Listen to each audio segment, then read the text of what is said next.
The day the village was swallowed up by the flood, Chin Yanli and I were separated by the flood. Many years later, we met again. I never married in my life. While he had a large family with children and grandchildren, I then learned that he had let go of my hand in the flood that year. It was to go back and save his first love, Su Hui, in order to get rid of the marriage contract with me. He changed his name in a distant place and lived a life of mutual support with Su Hui.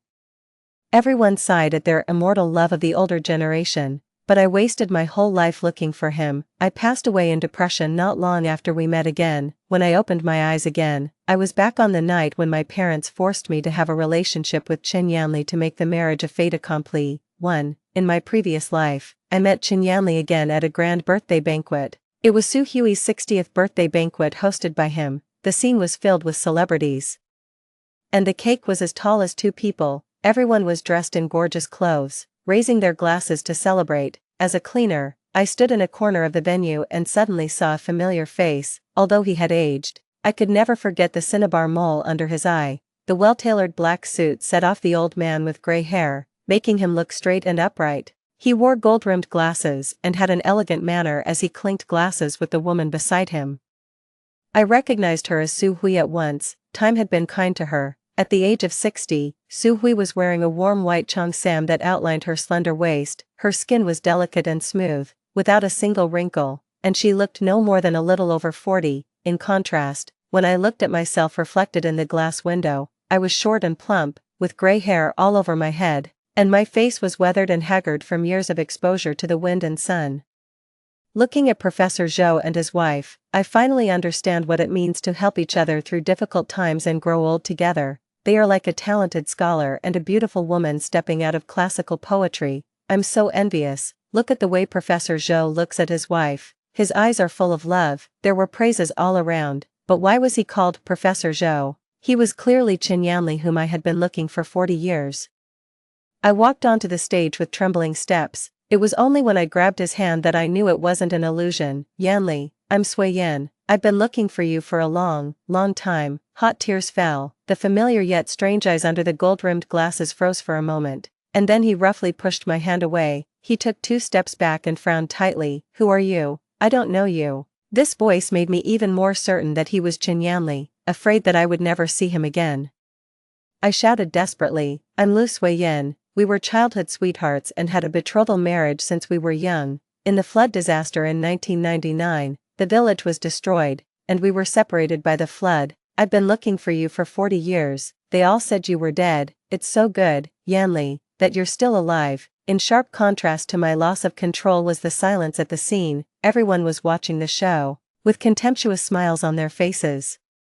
The person I was staring at deeply just looked at me with disgust. I suddenly realized that Chin Yanli seemed reluctant to recognize me. Whispers began to spread around. Has this aunt watched too many TV dramas? Does she think she can have something to do with the renowned literary master, Professor Zhou Yan, just by making up a story? The love between Professor Zhou and his wife is so noble. How can this cleaning aunt even mention the words childhood sweethearts? Look at her appearance. How could she possibly know Professor Zhou? She's just daydreaming. At this time, Su Hui's voice came from the side. She was as elegant as a swan and said calmly in the face of the chaos, Madam, you've mistaken someone. My husband and I have never heard of anyone named Lu Sui Yan. You've made a mistake and disrupted my birthday. If you don't leave now, don't blame us for pursuing liability. Su Hui's voice was also familiar. I was certain that they were both pretending. They just didn't want to have anything to do with me. Uncle and Aunt Chen passed away 3 years ago. They were still thinking of you before they left. I suddenly looked up and stared at him fiercely. Chin Yanli, why didn't you go back to the village and take a look? Just because you didn't want to marry me, you even abandoned your own parents. Are you still human? Chin Yanli's expression finally showed a hint of loosening. He quickly adjusted his glasses, avoided my gaze, and said angrily.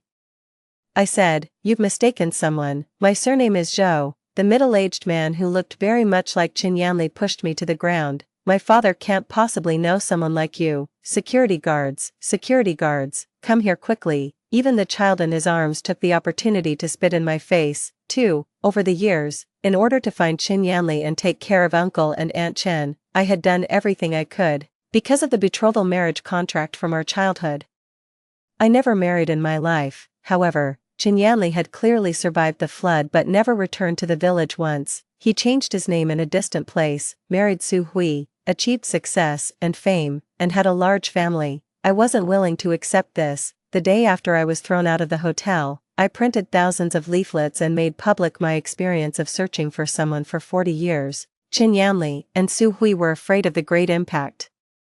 So they privately found me and said they wanted to make peace. They put several stacks of money on the tea table. Su Hui held her head high. 500,000 yuan is enough for your old age support. Chin Yanli sat beside Su Hui with a slight frown, holding her hand. I stared blankly. It turned out that my 40 years were only worth 500,000 yuan. Do you think it's too little? Think for yourself. Can a rural woman like you earn 500,000 yuan in her whole life?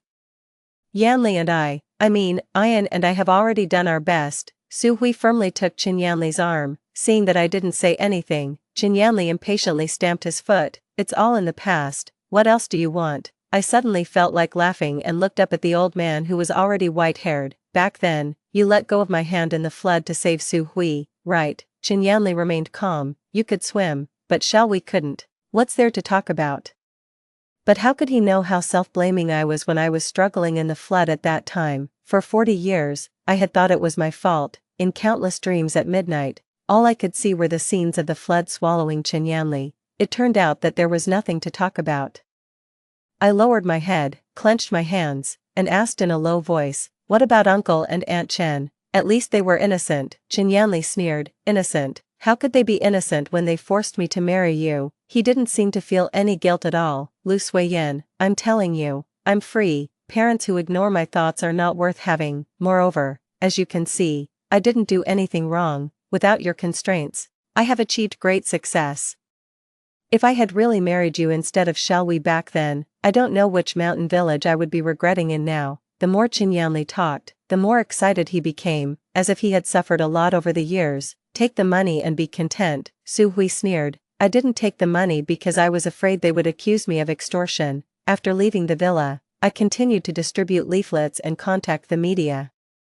I wanted to spend the rest of my life telling the world about the evil deeds of these two people, but before I could witness their downfall, I collapsed on the Cross River Bridge as if I had burned out and never got up again. Chin Yanli and Su Hui were still regarded as an ideal couple in the eyes of the world. I became the cleaning aunt who caused a scene at the celebrity's birthday banquet and was widely spread in short videos. When I opened my eyes again, in front of me was the familiar bungalow in my hometown. 3. You two have a betrothal marriage. Why can't you sleep together? In my opinion, you should quickly make the marriage a fait accompli and let the Chen family send the betrothal gifts. The hoarse voice startled me. My father took another sip of wine. Stop eating and go quickly. Seeing that I didn't move, my mother patted my hand. Your father is doing this for your own good. If you don't keep an eye on Yanli, be careful that someone else takes him away. I finally realized that I had been reborn. Are you deaf? Usually, when Yanli is mentioned, you can grin from ear to ear. Why are you being so coy now? My father shouted. I slammed the bowl on the dining table. Mom and Dad, I won't marry this man. My mother's eyes widened, and my younger brother's chopsticks fell to the ground. The next second, my father slapped me, but I dodged backward. What are you talking nonsense about? What's wrong with you today, child? My mother's voice was full of anxiety. My younger brother gnawed on the steamed bun and sneered. Sister, you finally realize that Brother Yanli can't possibly like you. I thought you would never understand. Yes, why didn't I understand back then? Why did I have to pour out my heart and soul for someone who wasn't worthy? In my previous life, under the coercion of my family, I braved the severe cold and went to the Chen family's house. The parents of the Chen family treated me well. They took my hand and invited me to have a meal. Only Chin Yanli pulled me outside with a cold face. Running to a man's house at night, who doesn't know what's on your mind? Are you really that impatient? I lowered my head and stammered. It's my father, who drove me out. He said that if I didn't spend the night at the Chen family's house, he wouldn't let me back home. Of course, Chin Yanli didn't believe me. He snorted coldly and ordered, I've already said I'll marry you. What's the hurry? Go back. With a bang, he turned around and bolted the door. I didn't notice his undisguised disgust at all. I was excited by his vow that he would marry me. In the heavy snow, I was afraid of being beaten if I went home, so I sat in front of the Chen family's door for a long time. I didn't dare to drag my frozen legs back until the second half of the night. my father still noticed the sound of me opening the door.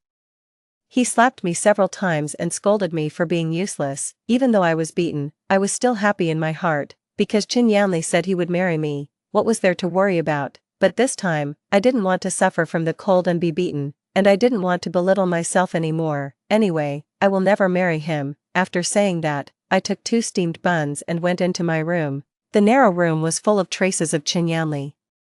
There were his discarded calligraphy works pasted on the wall, the broken pen he had thrown away on the table, the unused pencil case. Everything related to him was carefully collected by me and regarded as a treasure. But thinking of the ending in my previous life, everything in front of me became hateful. I threw all the things related to him into the trash can at once, having a second chance at life. I don't want to have anything to do with him anymore.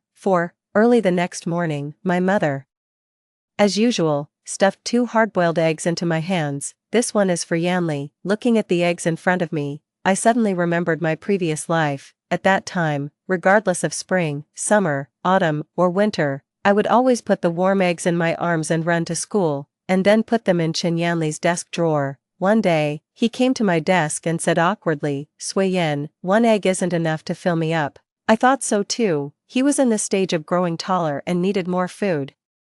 So every day after that, I gave him my egg as well. But who would have thought that while I was starving every day, Chin Yanli used my breakfast to court Su Hui. I found him to ask for an explanation, and he was actually very confident. "You know that Su Hui only has her mother, and her family is in a difficult situation. What's wrong with helping a classmate?" As he spoke, he sighed disappointedly. "I didn't expect you to be so stingy. After we get married, will you still cut back on my food?"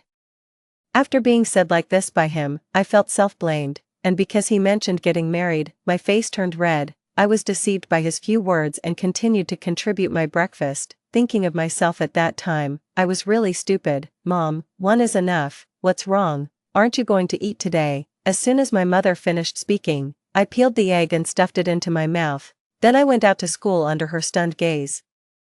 Chin Yanli arrived at the classroom a few minutes after me. He was wearing a black windbreaker and brushed off the snow on his body, behind a pair of round glasses. His brows were composed. He was tall and slender, always having an elegant and outstanding temperament that didn't match our small village at all. Chin Yanli, as usual, groped in the desk drawer, but after searching for a long time, he found nothing. He seemed not to believe it and bent down to check carefully.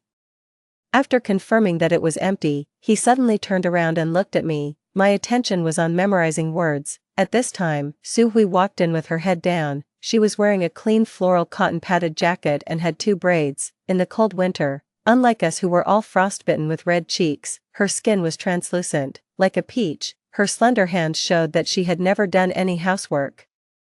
I remembered that Chin Yanli always said she was pitiful. Now it seemed that I couldn't see where her pitifulness was. Although she only had her mother loved and protected her very much and would never let her do any heavy work, and I had been herding cows, gathering pigweed, and carrying well water since I was a child, and I would be slapped by my father for no reason. My hands were as rough as sandpaper. If we were talking about being pitiful, it seemed that I was the more pitiful one, right? However, Chin Yanli had never cared about me even once. It wasn't that he couldn't see it, but that he just didn't care. Su Hui clutched the strap of her school bag and walked unsteadily to Chin Yanli. Usually, at this time, he would hand her my egg, but today, there was nothing. Chin Yanli looked at Su Hui apologetically. Only then did he notice that her lips were pale and she was staggering. He realized that Su Hui had her period. 5. "Sit down first and drink some of my hot water. Wait for me," I heard Chin Yanli say. Then he came to my desk, looking very nervous. "Sui Yen, where's my egg?" "There isn't any. There won't be any in the future either," I said, looking at the book. Chin Yanli was very impatient. "Sui Yen, don't be naughty. I just want my share today." As he spoke, he actually grabbed my school bag and started searching it. I was so angry that I almost exploded. I snatched the school bag back and held it in my arms.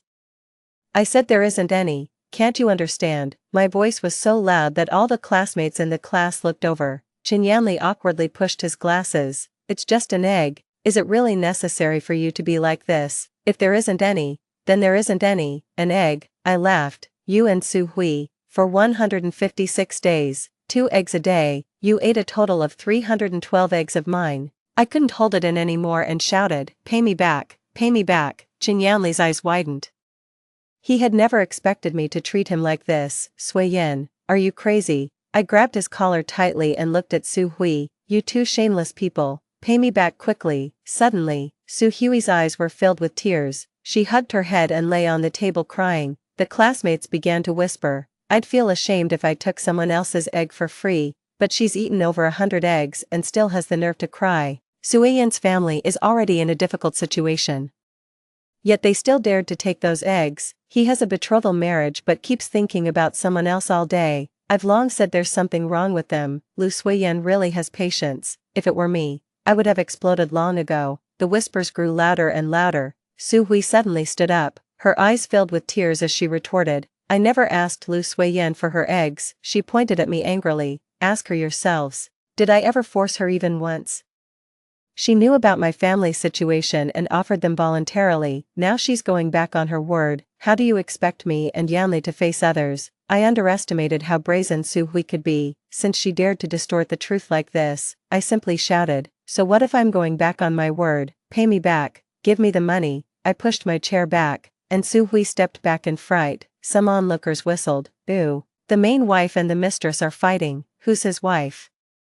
I will never marry him." I looked at that person. Chen Yanli firmly grabbed my wrist, afraid that I would rush up and attack Su Hui. "Lu Suiyan, aren't you embarrassed enough? Making such a big fuss over a few eggs. You want compensation, I'll pay." He threw my arm away. "It has nothing to do with Su Hui. I forced the eggs on her. She doesn't owe you anything." My brows furrowed in pain, but I stubbornly refused to show weakness. Looking straight into his eyes, a sense of sadness welled up in my heart. Once, he would stand up for me when I was wronged and take care of me anxiously when I was sick, but after Su Hui appeared, everything changed. I finally realized that he was no longer the person in my memory. "Chen Yanli, I hate you. I will never marry you." 2 lines of tears fell silently. Seeing me cry, Su Hui started crying even louder. Chen Yanli's expression, which had just softened, turned stern again.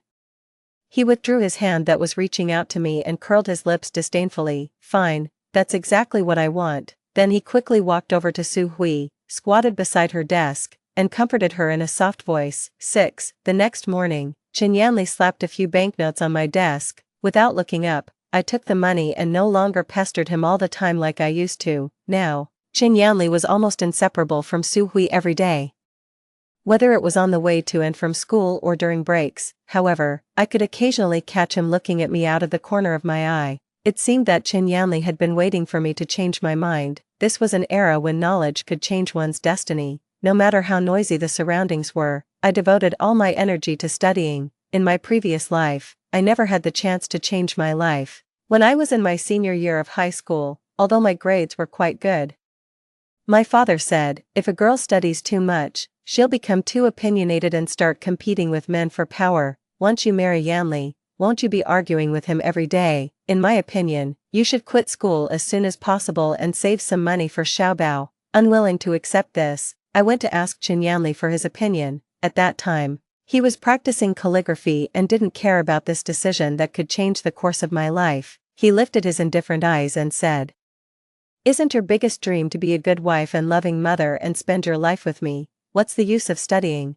I didn't notice the mockery in his words. Blushing, I lowered my head and stammered in protest. "I never said such a thing." My unwillingness was overshadowed by joy, so I dropped out of school in my senior year. Even my head teacher talked to me. She said I was sure to get into a good university and told me not to give up on myself. I smiled calmly and said, "Teacher, for a rural girl like me, getting through high school is already quite an achievement." After that, I stayed at home to help my parents with farm work, waiting peacefully for the day when Chen Yanli would marry me. But in the end, a flood made me a widow for him for 40 years. In those 40 years, I wasted my youth and exhausted my beauty for him. Meanwhile, he had a large family with Su Hui, enjoying the happiness of family life. Reborn.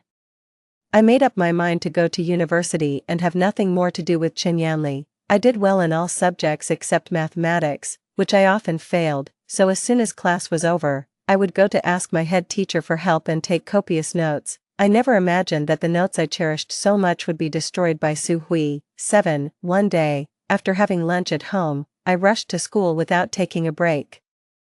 On the way, I met Qin Yanli. The moment our eyes met at the alley entrance, he crossed his arms and sneered, "Thought you hated me. Can't you last a few days before coming to find me?" I ignored him and quickened my pace, trying to create some distance, eager to get to the classroom and organize my notes. We walked in silence until we reached the classroom door. Qin Yanli stepped forward quickly and grabbed my arm. "Lu Suiyin, let me tell you. You can play your act, but my patience has limits. If you get jilted, don't come crying to me." I raised my head calmly and said, "I've already told my parents that I'm breaking off the engagement with you, not the other way around." Qin Yanli's pupils dilated. For the first time, I saw a startled expression on his face. Then he sneered, "Your parents are just as difficult to deal with as you are. What difference does it make if you told them?" Qin Yanli didn't believe that I had given up on him, but it didn't matter anymore. In half a year, I would be admitted to university and leave him behind completely. Let go. I struggled free and pushed the door open into the classroom. What greeted my eyes was Su Hui standing in front of the trash can. She was holding my notebook and tearing it into pieces. One by one, my blood boiled instantly. I rushed up, grabbed her braids, and threw her to the ground. My precious notebook had already become shreds, stuck in the trash can and soaked in dirty water. "Lu Suiyin, what are you doing?" Su Hui let out a scream and got up, swinging her fist at me. I kicked her down again. Doing farm work all year round had its advantages. At this moment, for example, Su Hui had no ability to fight back. "Why did you touch my notebook?" "Why?" I asked, slapping her hard. Suddenly, a powerful force came from behind. My neck was locked, and the next second, I was thrown to the side. My forehead hit the desk and chair, scraping and bleeding, dazed. I looked up and saw Qin Yanli protecting Su Hui in his arms. The girl's crying made the boy's eyes red. "Has Lu Suiyin gone crazy? It's just a notebook. Do you have to be so brutal?" I suddenly remembered the scene when Qin Yanli stood up for me when we were kids. Back then, he was just a little taller than me in his cotton-padded jacket. He spread his arms to protect me behind him, clenched his small fists, and threatened the second-grade boy opposite in a childish voice. "Nobody is allowed to bully Suiyin, otherwise, I'll beat you up." He grew up with me as the center of his world. How could someone who once promised to grow old with me change so quickly? I bit my lip hard, and big tears fell. Only then did Qin Yanli notice the wound on my forehead. Before he could speak, Su Hui, who was lying in his arms, wailed at the top of her lungs. "I didn't know it was Suiyin's notebook. I saw it on the ground and thought it was trash. I really didn't know." Perhaps Qin Yanli felt a bit guilty towards me, but I could never compare to Su Hui. He carefully examined Su Hui's wounds. When he saw the scratches on her ear, he became furious. "Lu Suiyin, you're used to fetching water and carrying manure all day. You don't know how hard to hit. Can you take responsibility if she gets a scar?" He punched the ground. "How could someone like you be a match for me?" After crying, I felt relieved. Looking at Qin Yanli's expression of frustration, I stood up, wiped away my tears vigorously, and looked at him word by word. "It's you who isn't good enough for me." Qin Yanli looked up in disbelief. 8. The torn-up notes could never be retrieved. Qin Yanli and I never spoke again. When we passed each other on ordinary days, I didn't even look up, treating him like a stranger. Several times, Qin Yanli found me on the way home from school and tried to say something, but I looked straight ahead as if I didn't see him.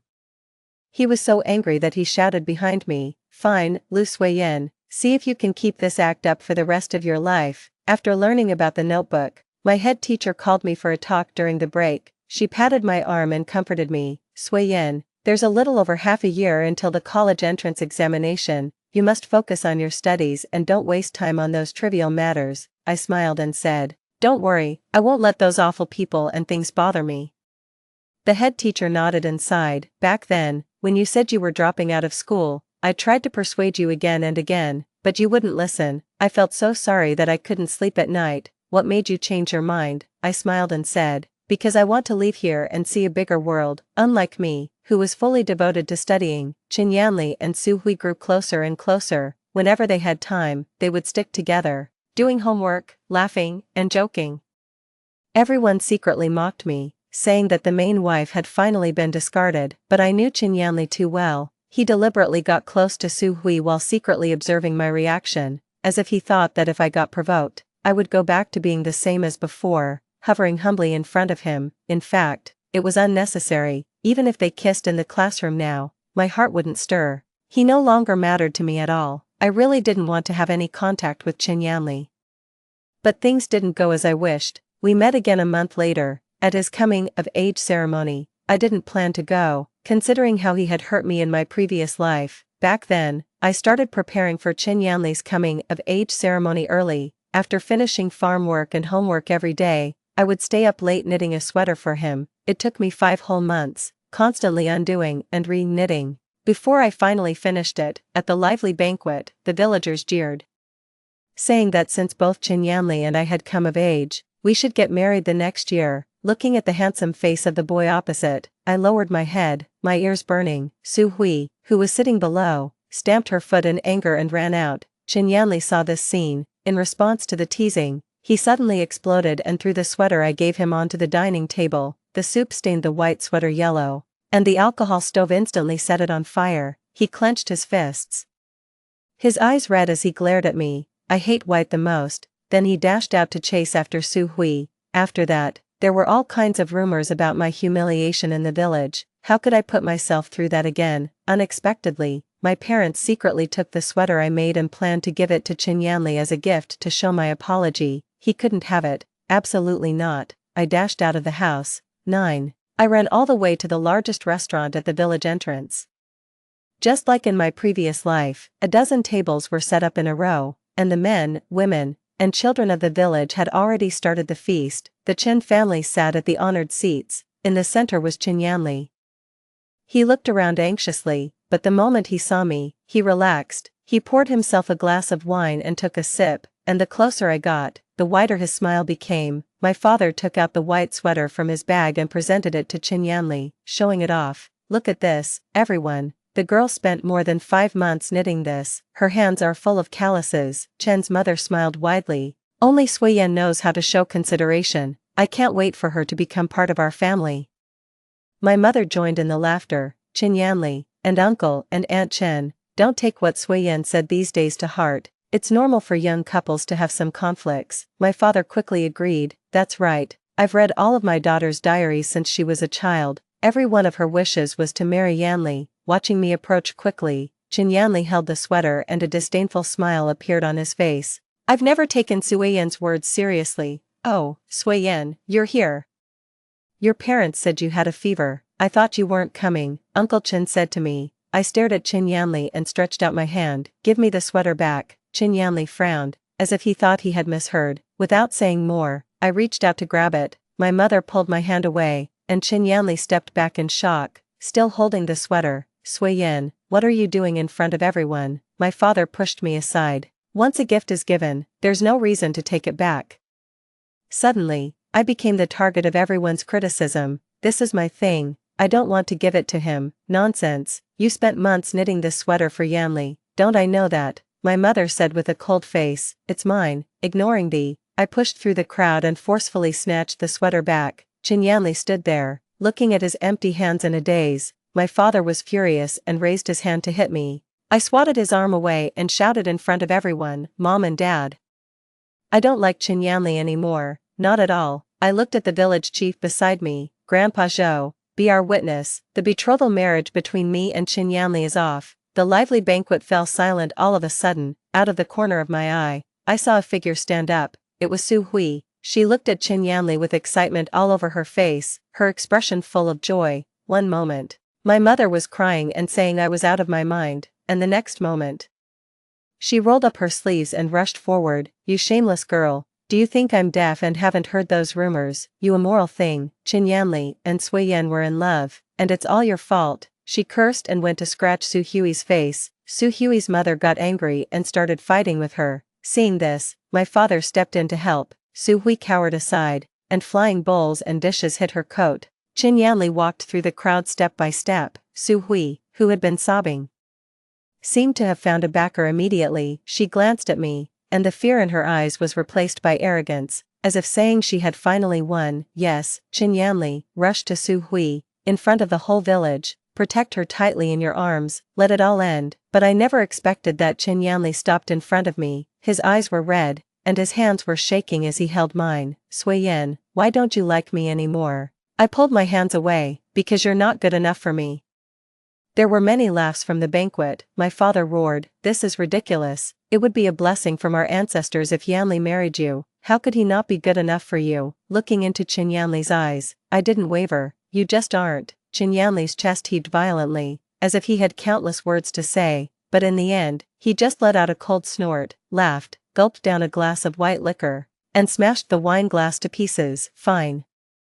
If you want to break off the engagement, then do it, Lu Suiyan, I don't have to have you." He turned and left the banquet. Su Hui immediately came back to life. She stood there calling out to Qin Yanli several times, but he didn't look back. Watching his disappearing back, I felt an unprecedented sense of relief. This time, Qin Yanli and I really had nothing to do with each other anymore. I was free. 10. Unlike in the previous life, after the banquet, it was the Su family's mother and daughter who lost all face. The villagers scolded Su Hui's mother for being unruly after becoming a widow, and said that her daughter had followed suit, destroying the marriage between me and Qin Yanli. Uncle and Aunt Qin understood my feelings and tried to persuade me all night, saying that Qin Yanli had always put me first. Maybe he had been a bit distracted, but it was all Su Hui's fault. Everyone was trying to persuade me. As if my life would be over without Qin Yanli. I knew I couldn't persuade them, so I simply kept quiet. Anyway, as long as I got into university, I could leave this place. Although rumors were spreading in the village, Su Hui didn't care. Now she no longer had to avoid being seen with Qin Yanli. In the classroom, she would hug his waist tightly, act coquettishly, pinch his face, and call his name in a charming voice, announcing to everyone that Qin Yanli was her boyfriend. Qin Yanli didn't say anything, tacitly accepting it, as I had expected. This should have been a huge sensation. I thought Qin Yanli would have red ears, spin Su Hui around in his arms, take her home, and always stand in front of her when being scolded by Uncle and Aunt Chen. But Qin Yanli's reaction was very cold. What was even more surprising was that after they got together, instead of becoming more affectionate, they had more and more conflicts. In the previous life, Qin Yanli went to find Su Hui after he became successful. Money could smooth over all conflicts. In this life, they got together when they were poor, and as the saying goes, poverty makes a couple miserable in everything. Su Hui thought Uncle and Aunt Chen lacked courage, unlike the parents of her best friend, who went into business and opened several companies. She also thought Qin Yanli was unromantic. Her best friend's boyfriend was handsome and took great care of her, while Qin Yanli ignored her after getting together with her, as cold as a block of wood. As the spring festival approached, they had a big fight in class. It started when Su Hui asked Qin Yanli to accompany her to the town to buy New Year clothes. Qin Yanli thought the final exam was coming up and studying was more important, so he refused. Su Hui was so angry that she screamed in class, hit Qin Yanli with her hands, and brought up how considerate her best friend's boyfriend was. This made Qin Yanli push her against the wall in anger. If you like him so much, then go to him. Day by day, they were like characters in a TV drama, and the classmates in the class watched with great interest, gathering around and cheering and laughing. Su Hui cried on the table again.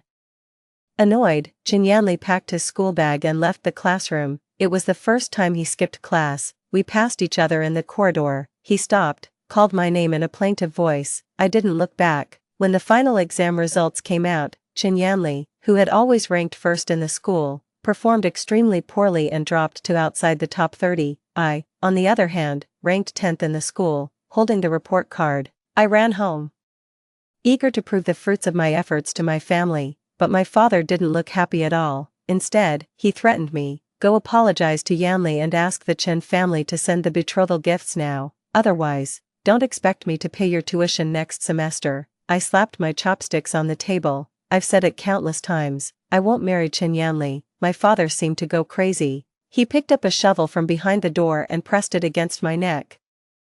Just because you ranked 10th in the school, you think you're amazing. Who else would want you if you don't marry Yanli? Will you marry him or not? My mother was crying and trying to hold him back, while my younger brother ate his meal indifferently. For all these years, this was how I had lived. All the good things belonged to my younger brother, and I was like an ornament, getting beaten for no reason.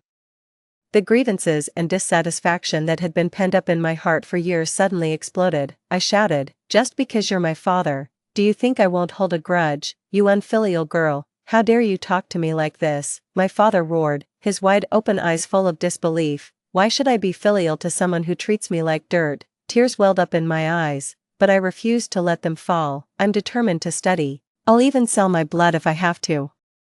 This dispute reached the Chen family. Early the next morning, I was torn between going to the town to work during the winter vacation or borrowing money from my head teacher first. As I walked in the snow, feeling lost, suddenly someone hugged me from behind. Before I could scream, I heard Qin Yanli's voice in my ear. 11, Sui Yin, please don't sell your blood, it's very dangerous, I'm begging you. He held me tightly, his body trembling slightly, as if afraid that if he let go, I would do something stupid. After a moment of stunned silence, I broke free from his embrace. My business has nothing to do with you. I turned and walked away. Qin Yanli persistently grabbed my hand and handed me a stack of banknotes of various denominations. Sui Yin, I'll pay for your studies. Looking a bit nervous, he turned his face away. I've broken up with Su Hui. I've thought a lot during this time. Sui Yin, I'm sorry. I was wrong. Su Hui isn't worth my love, so. His voice was barely audible. So, can we go back to the way we were? When it's time to fill out the college application forms, we can apply to the same university. I'll go wherever you go, and we can get married as soon as we graduate. Why did Qin Yanli still hold on to such illusions? I shook off his hand. What if Su Hui was worth it? Qin Yanli opened his eyes wide, as if not understanding what I meant. You only realized after dating Su Hui that she didn't meet your expectations. But what if she did, if she was your first love and your confidant, quiet, perfect, and willing to give everything for you? If that were the case, would you still be standing here today? Qin Yanli, even if I sold all my blood and it was reported in the newspaper, you'd probably just open it up and read it as news. I was calm, and as I spoke, I laughed. Qin Yanli, I know you too well. You thought I was joking when I said you weren't good enough for me, right? No. You really aren't good enough for me. When I loved you, I was willing to give you both of my 2 eggs, but for you, whether it's Su Hui or me, you'd only be willing to give one. You're selfish and don't know how to love. That's the biggest difference between us. I buried my face in my scarf and said coldly, don't come to me again, it's really disgusting. That day, Qin Yanli stood in the snow for a long, long time. In the end, Uncle and Aunt Chen came to take him home. 12. I still didn't have the courage to borrow money from my head teacher. I decided to go work during the winter vacation to save some money first. If it really didn't work out, then I'd trouble my head teacher. That night, my mother pushed open the door to my room and stuffed a small box into my arms. I'm not capable, but I'll definitely scrape together the money for you to go to school. Under the dim light, she patted my hand. Only then did I notice how rough her hands were, like sandpaper. All these years, it wasn't just me who had suffered, my mother had too. I hugged my mother tightly and suppressed my sobs as I vowed, Mom, I will definitely get into university and make your life better. Throughout the winter vacation, I didn't relax at all. I wrote test papers, forgetting to eat and sleep. Before I knew it, school started again, and the seats in the class were rearranged. I was seated even more towards the front, and Qin Yanli was in the second row diagonally in front of me. Just 3 or 5 meters away, he looked both apologetic and pleasantly surprised, and turned his head to look at me. I glanced away without responding. Now, no one could shake my determination to get into university. Suddenly, I felt a sharp tug on my hair. Su Hui had grabbed it. You copycat. Yanli doesn't like you at all. What do you mean by trying to seduce him now? Give up. You and I aren't even comparable. You're so rustic, even if you imitate me for a lifetime. You'll never be as good as me. When I turned my head, I saw that Su Hui was also wearing an orange-red padded jacket. She thought I was copying her. I didn't want to waste time explaining. I grabbed her arm, kicked her to the ground. Su Hui couldn't fight me. She just wanted to play the victim, squirming on the ground. Yanli, help me. I'm so scared. I'm going to be beaten to death. Wah. With a drama at the start of the school term, the classmates were all as excited as monkeys, gathering around and shouting, but Qin Yanli rushed to me, gently smoothing my disheveled hair with a worried look. Sui Yin, are you hurt anywhere? Don't touch me. I stepped back, hearing the commotion. Su Hui immediately got up and hugged Qin Yanli tightly from behind. You clearly told me that a rustic girl like Lu Suiyan wasn't good enough for you. What's wrong with you now? I'm prettier and more sensible than her. We're a perfect match. Yanli, please don't break up with me. Qin Yanli's face changed drastically when his past words were exposed. He forcefully broke free from Su Hui and shouted angrily, Sui Yan and I had a betrothal marriage. We were meant to be together. It was you who meddled. What right do you have to accuse us wrongly? Su Hui stood there in disbelief, Her eyes blurred with tears. I tied up my braid and stared at her, threatening, "If you provoke me again, I'll show you what a rustic country girl is capable of." After this incident, Su Hui indeed became much quieter, but she still pestered Qin Yanli, hoping he would change his mind, and Qin Yanli just kept refusing her. Somehow, from some point on, he only had eyes for me. 13. The college entrance examination arrived along with the sweltering summer. In my previous life, I didn't take the college entrance examination, so this time, everything was a new experience for me, but I wasn't nervous at all. I knew I had prepared thoroughly. Sure enough, after getting the test papers in the exam room, I wrote non-stop. Soon, the results were announced. I scored 636, ranking second in the school and eighth in the entire township. Surprised, my head teacher specially came to my home and told me not to worry about the tuition fees, as the village chief would arrange for donations to support me. When my father saw this, he didn't dare to speak loudly in front of me anymore. As for Qin Yanli, he was constantly pestered by Su Hui, and his performance in the exam suffered. He only scored a little over 500 points. Su Hui had never focused on studying and didn't even score 300 points. Uncle and Aunt Qin came to my home to chat, complaining that Su Hui had held Qin Yanli back. As they talked, they looked at me. Aunt Qin wiped her tears and said, "I've always said Sui Yan is the best." I smiled but didn't say anything, then left the room. On the day of filling out the college application forms, Qin Yanli stood in the corridor looking dejected. When he saw that I was also going to fill out the forms, he followed me and said in a low voice, "Sui Yan, which university do you plan to apply to?" "It's none of your business," Qin Yanli almost pleaded. "Sui Yan, please tell me. Even though I can't go to the same university as you, I want to be in the same city as you."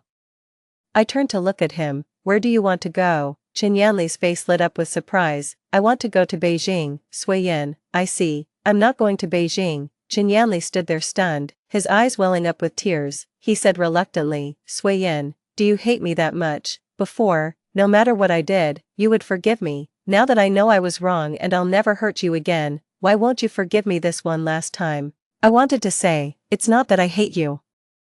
I just don't care anymore," but I didn't look back. For someone who was no longer important, ignoring him was enough. 14. After filling out the application forms, I stayed at home waiting for the admission notice. Suddenly, continuous heavy rain started to pour down. The date circled on the calendar was getting closer and closer. It was the day when the village was destroyed by the flood in my previous life. Our village had several heavy rains every year, in the previous life. No one took it seriously, and it was the same this time. I told my parents that the rain was too heavy and something was wrong, and we should leave immediately. They said I was too nervous waiting for the admission notice and was being overly suspicious of the annual rain. I didn't dare to delay. I went to find my head teacher in the middle of the night with an umbrella. She had always trusted me the most. With her support, we managed to persuade the village chief and contacted the staff in charge of the dam upstream. They said the water level had indeed risen more severely than in previous years, but they didn't dare to decide whether we should evacuate the village or not. I couldn't help but shout, "Uncle Zhou, our entire village can't afford to take this risk. How about we mobilize everyone to leave first? Once the rain subsides, we can always come back." My words gave the village chief the determination he needed. He immediately stood up, slapping the table. "That's right, we can't afford to take the risk. I'll go door to door right now to persuade everyone." In the middle of the night, the entire village was lit up. People carried their valuables on their backs and headed towards the town on higher ground upstream. Qin Yanli walked behind his parents. When someone saw me leading the way, they deliberately complained loudly. The village chief actually believes a little girl and is making the whole village toss in the middle of the night. In my opinion, the rain is about to stop. What's the point of running away? The young man was about to continue humiliating me when Qin Yanli picked up a bamboo pole and hid it in front of his rubber shoes. He looked at the young man coldly. "Since the rain is about to stop, you can stay behind." Confronted like this, the other person blushed with embarrassment. Of course, he didn't dare to go back to the village and quietly turned and followed the crowd. In fact, there were quite a few people who thought the same way, and many people indeed stayed in the village, such as Su Hui and her mother. They insisted, "Our village hasn't had a flood in decades, so there won't be one this year either." No matter how the village chief tried to persuade them, they refused to leave. But when the flood came, it came quickly and no one could stop it. The next morning, The news that the village had been destroyed spread everywhere. Many people rushed to me and the village chief to express their gratitude. On the third day, after the sun came out, the water level dropped significantly. The village chief organized those who could swim to go back for disaster relief. When he saw me join the team, Chinyanli quickly raised his hand as well. We rode back to the village. Everywhere we looked, there were destroyed earthen houses and bungalows. Su Hui and her mother were hugging a tree, and when they saw people coming, they immediately burst into tears. "Save us, please save us." Su Hui's white nightgown had long been stained muddy yellow. There were many fallen trees where they were, and the boat couldn't get through, so someone shouted, "Sui Yin, swim over from the side and bring 2 life rings." Without thinking much, I helped Aunt Sun, who had just been rescued, onto the boat, then turned and swam towards Su Hui.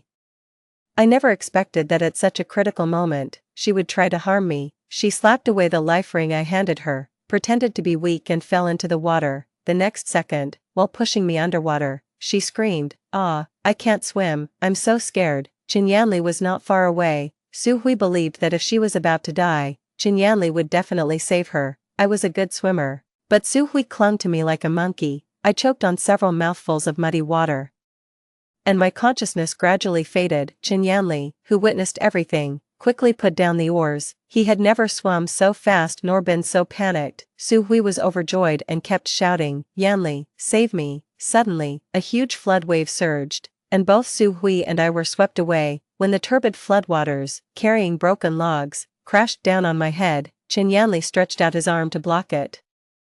There was a sickening cracking sound of bones breaking. He pressed me tightly against his chest. "Hold on to me." He didn't even glance at Su Hui, who was screaming in the distance and grabbing onto a floating log. "Keep your head down." Chinyanli suddenly pressed me into his arms as a piece of steel rebar scraped across his back. Blood mist exploded in the turbulent waves. I heard his muffled groan, but his arm around me didn't move an inch. Chinyanli and I were finally washed ashore and rescued downstream. Once I recovered, I quickly checked his wounds. Seeing my worried expression, Chinyanli, who looked pale, actually smiled brightly. He reached out and stroked my face, whispering pleadingly, "Sui Yin, can you call me Yanli one more time?" I was momentarily stunned. In the past, I couldn't bear to see him get even a little hurt, but now, his pain only seemed ironic to me. "Chinyanli, do you think this is atonement?" I said coldly. "I won't be moved by you, and I definitely won't get back together with you. How many times do I have to say it? It's long over between us." The light in his eyes shattered instantly. 15. After the flood receded, the village began to be rebuilt. This time, there were no casualties, and I finally felt at ease. The news that Su Hui had tried to harm me spread, and everyone regarded me as a savior, ostracizing the Su family everywhere. When Uncle and Aunt Chen learned that Chinyanli had saved me, they came to propose marriage again, hoping to use the favor of saving my life to make us reconcile. Naturally, I wasn't willing. Before I could say anything, it was Chinyanli who stopped them. His arm was in a cast. "Mom and Dad, stop forcing Sui Yin. I'm not worthy of her now." He stole a cautious glance at me, then raised his head firmly, looking into my eyes and vowing, "But Sui Yin, please wait for me. I will work hard to catch up with you. One day, we can start over." That day, Chinyanli left behind a piece of calligraphy, a poem that I had loved very much when I was deeply in love with him. Back then,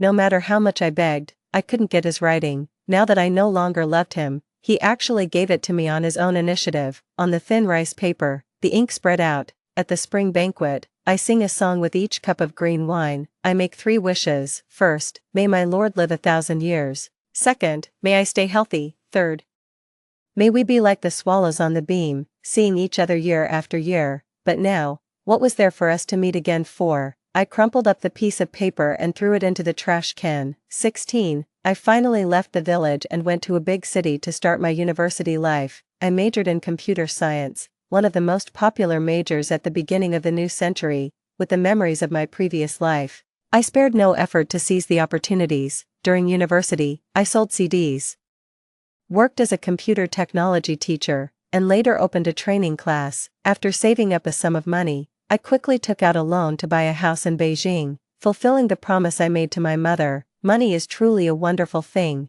After gaining financial power, my father no longer dared to criticize me, and my younger brother, who had always been cold-hearted, learned to be observant and always agreed with me. Since I started university, Chin Yanli would come to see me whenever he had time. Sometimes he would just watch from a distance, and sometimes he would come up and talk to me about his recent situation as if performing a monologue. I was annoyed and told him to get lost. One day, there was a boy by my side. He was completely different from Chin Yanli. He wasn't arrogant at all, never put on airs, and seemed willing to give me everything he had. When he saw the boy, Chin Yanli, who had always remained calm, finally lost his mind. He grabbed my shoulders and shook me violently. Sui Yin, why didn't you wait for me? I've been working hard to be worthy of you. Why do you pretend not to see it? I held back my anger. What does your business have to do with me? Get lost. Stop interfering in my life. Chin Yanli shook his head in disbelief. The next second, Qin Yi subdued him and pinned him to the ground. You're the one pretending.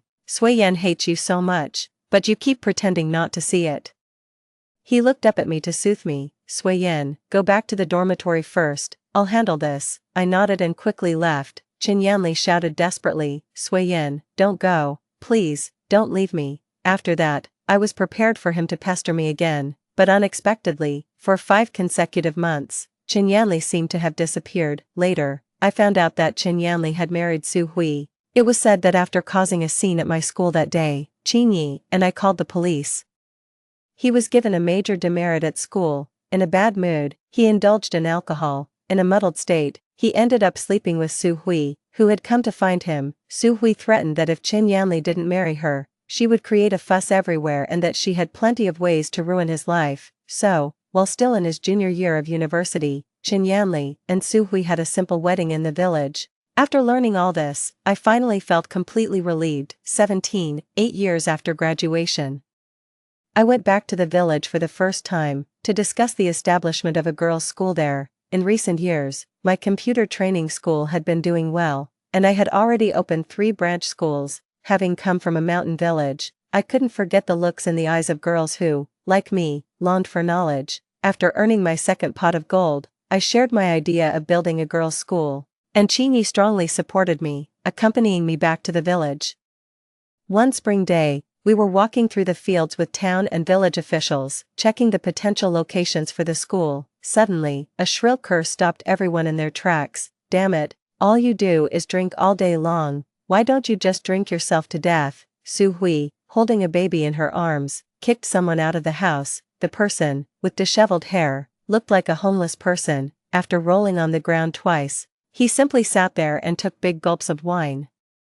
Suddenly, he froze, and our eyes met. The cinnabar mole that had once been so dazzling under his messy hair had long faded. Chin Yanli stood up tremblingly and walked towards me step by step. Sui Yin, did you come to see me? The people around quickly surrounded me protectively. The village chief cursed, go home right now and stop scaring people. Chin Yanli seemed to come to his senses. The wine bottle shattered on the ground. Looking at his rough hands, he desperately pulled at his hair, apologizing like a madman. Sorry. I had heard about his situation. After marrying Su Hui, he had been depressed and developed a drinking problem. He had become a good for nothing, staying at home all day. Su Hui, who had used all means to marry him, now deeply regretted it. At this moment, Su Hui rushed out when she heard the commotion. When she saw me, her face changed instantly, then she spat on the ground. What the hell are you looking at? Want to rekindle an old flame? Here you go, take this piece of trash away right now. Don't you dare curse at Sui Yin. Chin Yanli jumped up and started fighting with Su Hui. It's all your fault, you've ruined me. The immortal love from my previous life had now become so pathetic. Halfway through the construction of the girls' school, Su Hui left the village with her child. Shortly after, Chin Yanli disappeared as well. Maybe he changed his name and started over in a distant place again, but I no longer cared. 18. On the day the girls' school was completed, I went back to the village again. The 6-story teaching building stood at the entrance of the village, with white walls and red tiles. Looking like a crane spreading its wings, a little girl with pigtails ran over, tugging at the hem of my clothes. Principal, can I be as amazing as you in the future? I squatted down and wiped the mud off her face. Of course you can, as long as you study hard, you'll be even more amazing than me in the future. These chattering little girls, some of them used to herd cows in the fields, some used to tend the stove, and some were even on the verge of being married off for bride price by their families, but now, they sat in bright classrooms, holding textbooks in their hands, their eyes shining with hope. As the sun set, The teaching building was bathed in the gentle glow of the setting sun. An airplane soared through the blue sky, leaving a white trail of vapor. Looking at the smiling faces in front of me, I couldn't help but smile too. Fly, Girls, Story 2. In the year he turned 80, Shinjili passed away, having shared a life closely intertwined with mine for over 50 years. He told me he was infertile. But I only sought a soulful companionship. It turned out, however, he had preserved his chastity for another woman his entire life. 01. In the final chapter of my life, I wrote what would be my last collection of essays, titled The Two of Us. It recounted the story of how we met, came to know each other, fell in love, and my reflections at the end of our journey together. Then Shinjili's diary went viral online. I sat in my wheelchair, bombarded by the relentless flashes of camera lights. Reporters swarmed me, eager to hear my thoughts on Shinjili's posthumous writings. The diary revealed his decades-long secret love for Meng-wan, and his mythic devotion to her. Thus, my book, The Two of Us, turned into a colossal joke. A review on a certain website read, "The fantasies of a pitiful woman, unloved all her life." Shin Yao, pushing my wheelchair, finally navigated us out of the crowd. When everyone had dispersed, she looked at me in silence, her eyes filled with pity and guilt. Shin Yao was Meng-wan's child. When Meng-wan's husband died and her career was on the rise, Shinjili and I ended up adopting her. I raised her as my own. As a child, she was often sick, crying incessantly, and I would hold her all night long, pouring all my love into her. After a long silence, she spoke with an apologetic tone. "Meng auntie wants to settle back in the country and wishes to be buried with Dad after her death," she added. "Dad had a tough life, let's offer him some solace in death." I didn't respond, just stared at her intently, as if seeing the young woman before me for the first time. Shin Yao avoided my gaze, and before leaving, she just said, "Mom, think it over." After Shin Yao left, Xiao Wang, who looked after me, indignantly remarked, "Don't listen to her. You and your husband were together for over 50 years, and now in death, you are to be separated. Where's the justice in that? An ungrateful wretch." See, even strangers understand, but Shin Yao, whom I raised as my own flesh and blood, does not. 02. Meng-wan did return to the country, and her homecoming as a newly crowned movie star drew significant attention. Her journey was broadcast live, and I saw her weeping profusely at Shinjili's grave. The headlines described their story as a love across centuries, and many wept for their beautiful love story, and I ended up the ultimate punchline. Meng-wan came to me, knelt down to thank me for caring for Shin Yao, and pleaded for my consent for her to be buried with Shinjili, Yongqing, Jili, and I missed out on too much time together. If there is an afterlife, I don't want to miss out on him again. I said nothing, just looked up at Shin Yao. "Do you agree?" She nodded slightly, then quickly added, "Mom, you will always be my mom, it's just that now I have another mom." Shin Yao was always good at weighing pros and cons.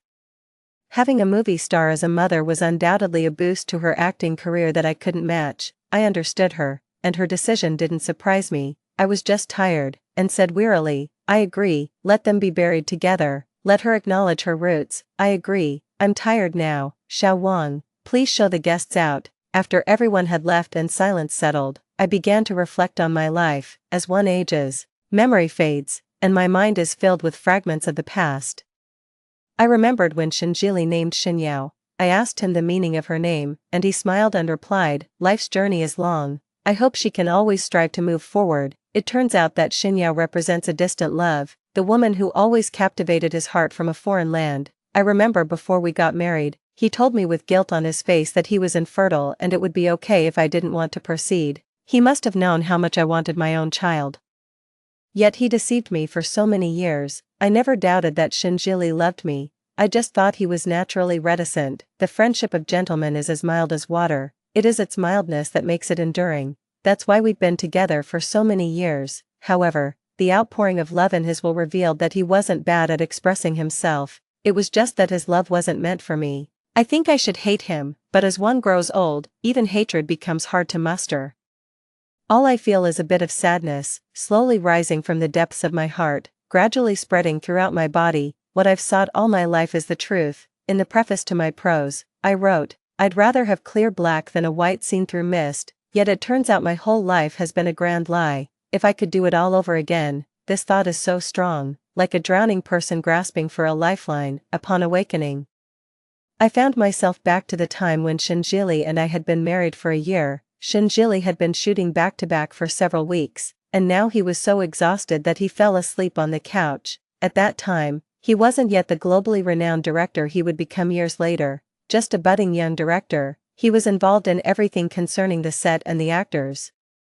I knew he was struggling, so even though he forgot our anniversary, I never blamed him. Only when it was almost dark did Shinjili wake up, looking very tired. The first thing he said was, "Yongqing, you shouldn't go to the audition for The Distance. Mengwan just lost her husband and is raising a child alone. This film is very important for her." The Distance is a film directed by Shinjili. After its release, it won numerous national awards and made Mengwan the youngest Best Actress at the Golden Horse Awards. From then on, she received constant invitations from top directors, and her acting career soared. This was the first step Shinjili laid on Mengwan's glittering path to stardom, but he knew very well how much I had invested in this film. Mengwan was the sister his family had adopted. He often said that family should consider each other's needs, so I kept giving in, but this time, I didn't want to step back anymore. I stopped what I was doing and said lightly, "This film is also very important to me." He frowned, surprised and somewhat displeased. "Yongqing,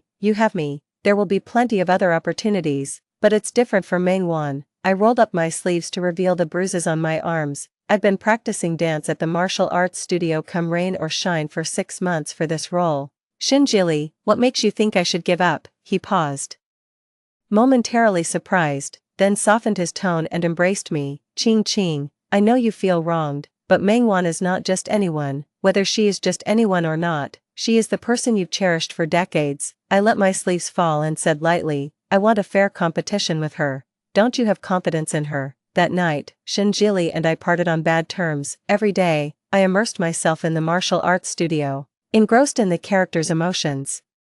The Distance was a pioneering work in its time, narrating the history of women's growth, later becoming one of the pioneering films in cinematic history. The only flaw was the lackluster martial arts scenes. I loved this film, and if possible, I hoped to make it even more perfect. However, I never expected Shinjili to stoop so low for Mengwan. The night before the audition, he put sleeping pills in the water and turned off the alarm. Just like that, I missed the audition for Distant.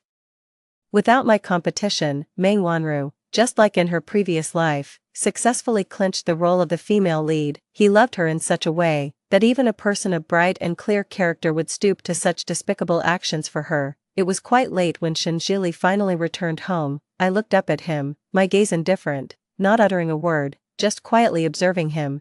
This is the man I have loved for decades. The man I have devoted myself to wholeheartedly. There was no hysteria, no uncontrollable anger, only a lingering chill. Shinjili avoided my gaze, pursed his lips, his tone apologetic. "Qing, you will be the female lead in my next film. You've been wronged this time. Whatever you want, I will make it up to you." What could possibly make up for it? Could it make up for the decades of mutual respect, for a lifetime of integrity? Yet, I continued to look at him, neither sad nor happy. He stepped forward, attempting to embrace me, but I simply stepped aside and said calmly, "I understand." I lay in bed, staring at the pristine white ceiling, filled with resentment. In my previous life, after missing out on that movie, I adopted Xinyao, and thus gave up a part of my career. When Xinyao grew older, I only took on supporting roles, and the highest award I ever received was for Best Supporting Actress. My gaze gradually hardened. I would not give up. The next day, I went to find Wei Qingshan. He was Shinjili's producer.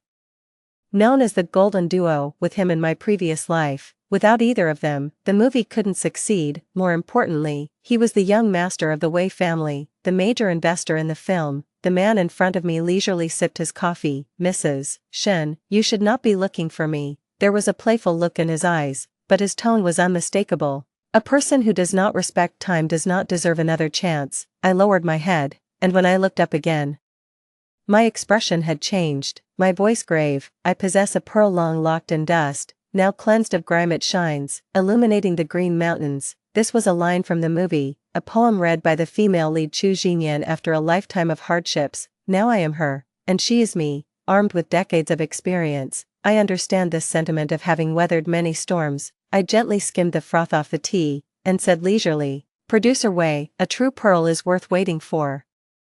Wei Qingshan's expression slowly turned serious. then he smiled. Mrs. Shin is much more interesting than the wooden Mr. Shin. He gave me another chance, and after seeing my martial arts demonstration, he sighed, what a waste to have created Liang when you was born. Yang Qing, this role is meant for you. A month before the movie was set to start filming, Meng Wanru visited with her child. Her purpose this time was to ask me to temporarily take care of her child, also.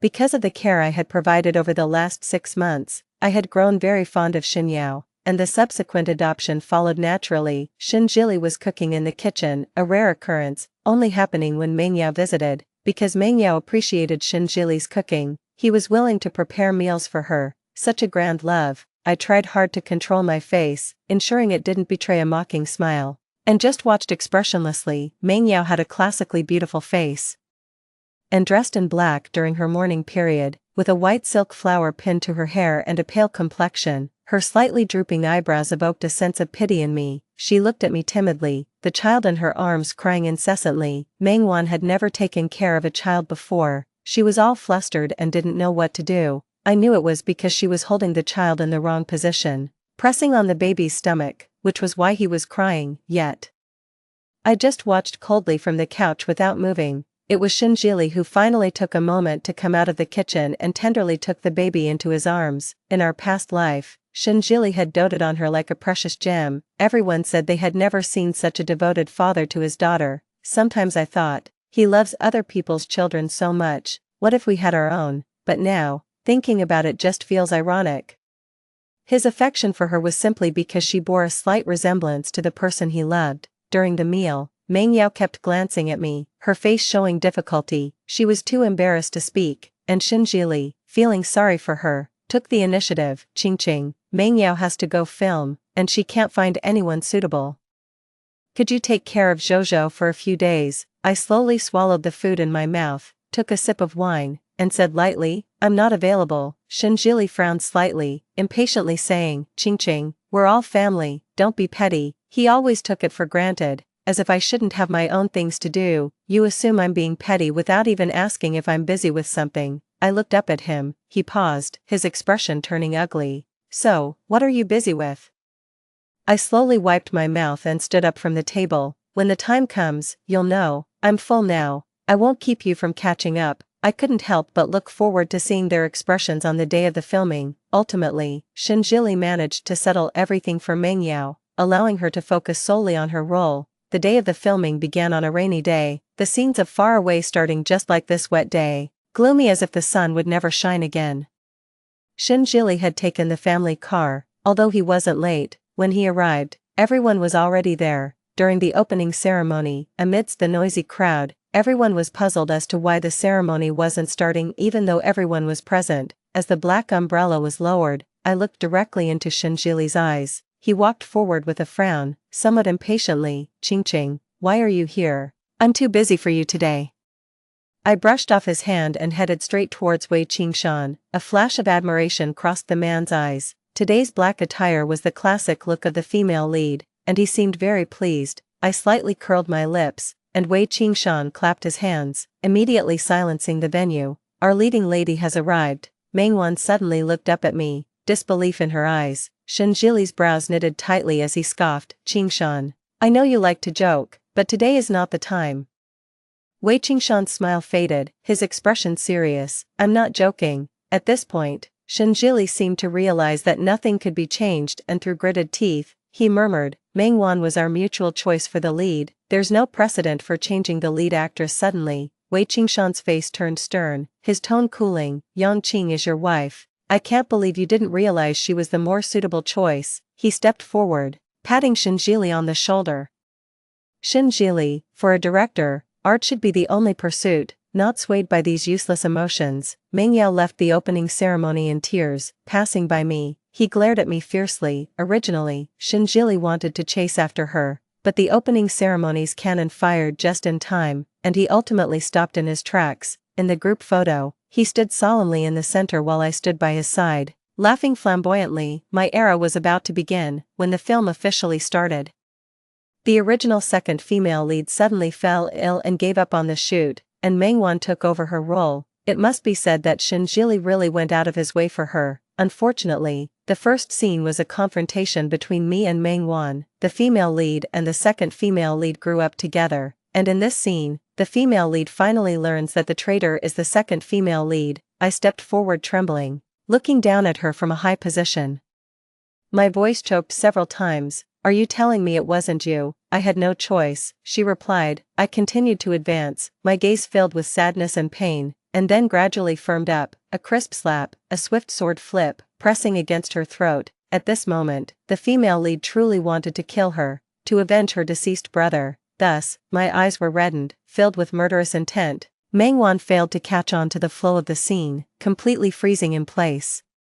Even forgetting her lines altogether, the character of the second female lead was well-rounded. Having competed with beggars for food in her youth, she betrayed the female lead but died for her. She had her own logical development, and playing it well would have been very impressive, but clearly, Meng Wan was not up to the role. Cut. After Shin Jili called cut, he hurriedly checked Meng Wan's face for injuries. His expression full of sympathy, he glanced at me with some dissatisfaction.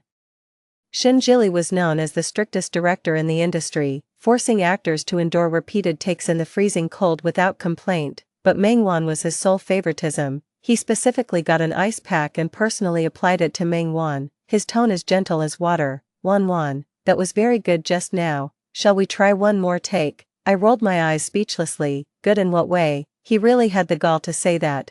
Wei Qingshan couldn't hold back and snorted lightly. "Tell me. What was good about it?" Despite another attempt, Meng Wan was no longer stunned but her lines were still stuttered. Cut. Shin Jili was distressed, but Meng Wan still had tears in her eyes, bravely saying, "I can do it." Frankly, if she used her current acting in the play, this scene would have been past long ago. Honestly, by the end, my hand was numb from the slapping. Meng Wan, with a swollen face, looked at me with deep resentment. Wei Qingshan sat back in his chair, not even bothering to look up. "If you could, we wouldn't need to shoot so many takes, Miss Meng. You might not be tired, but everyone else is very tired." The set was full of working people, none of whom had the patience to accompany her in this show of professionalism. Wei Qingshan ran out of patience with Meng Wan's scene and went out of town to discuss investments. Over the following days, Shin Jili painstakingly coached Meng Wan's acting. After a few days, the shooting progress barely got back on track. It came to the female lead's first standout scene, entering the fray with a long spear, setting a classic moment in film. For this shot, I prepared extensively, practicing daily with the stunt coordinator,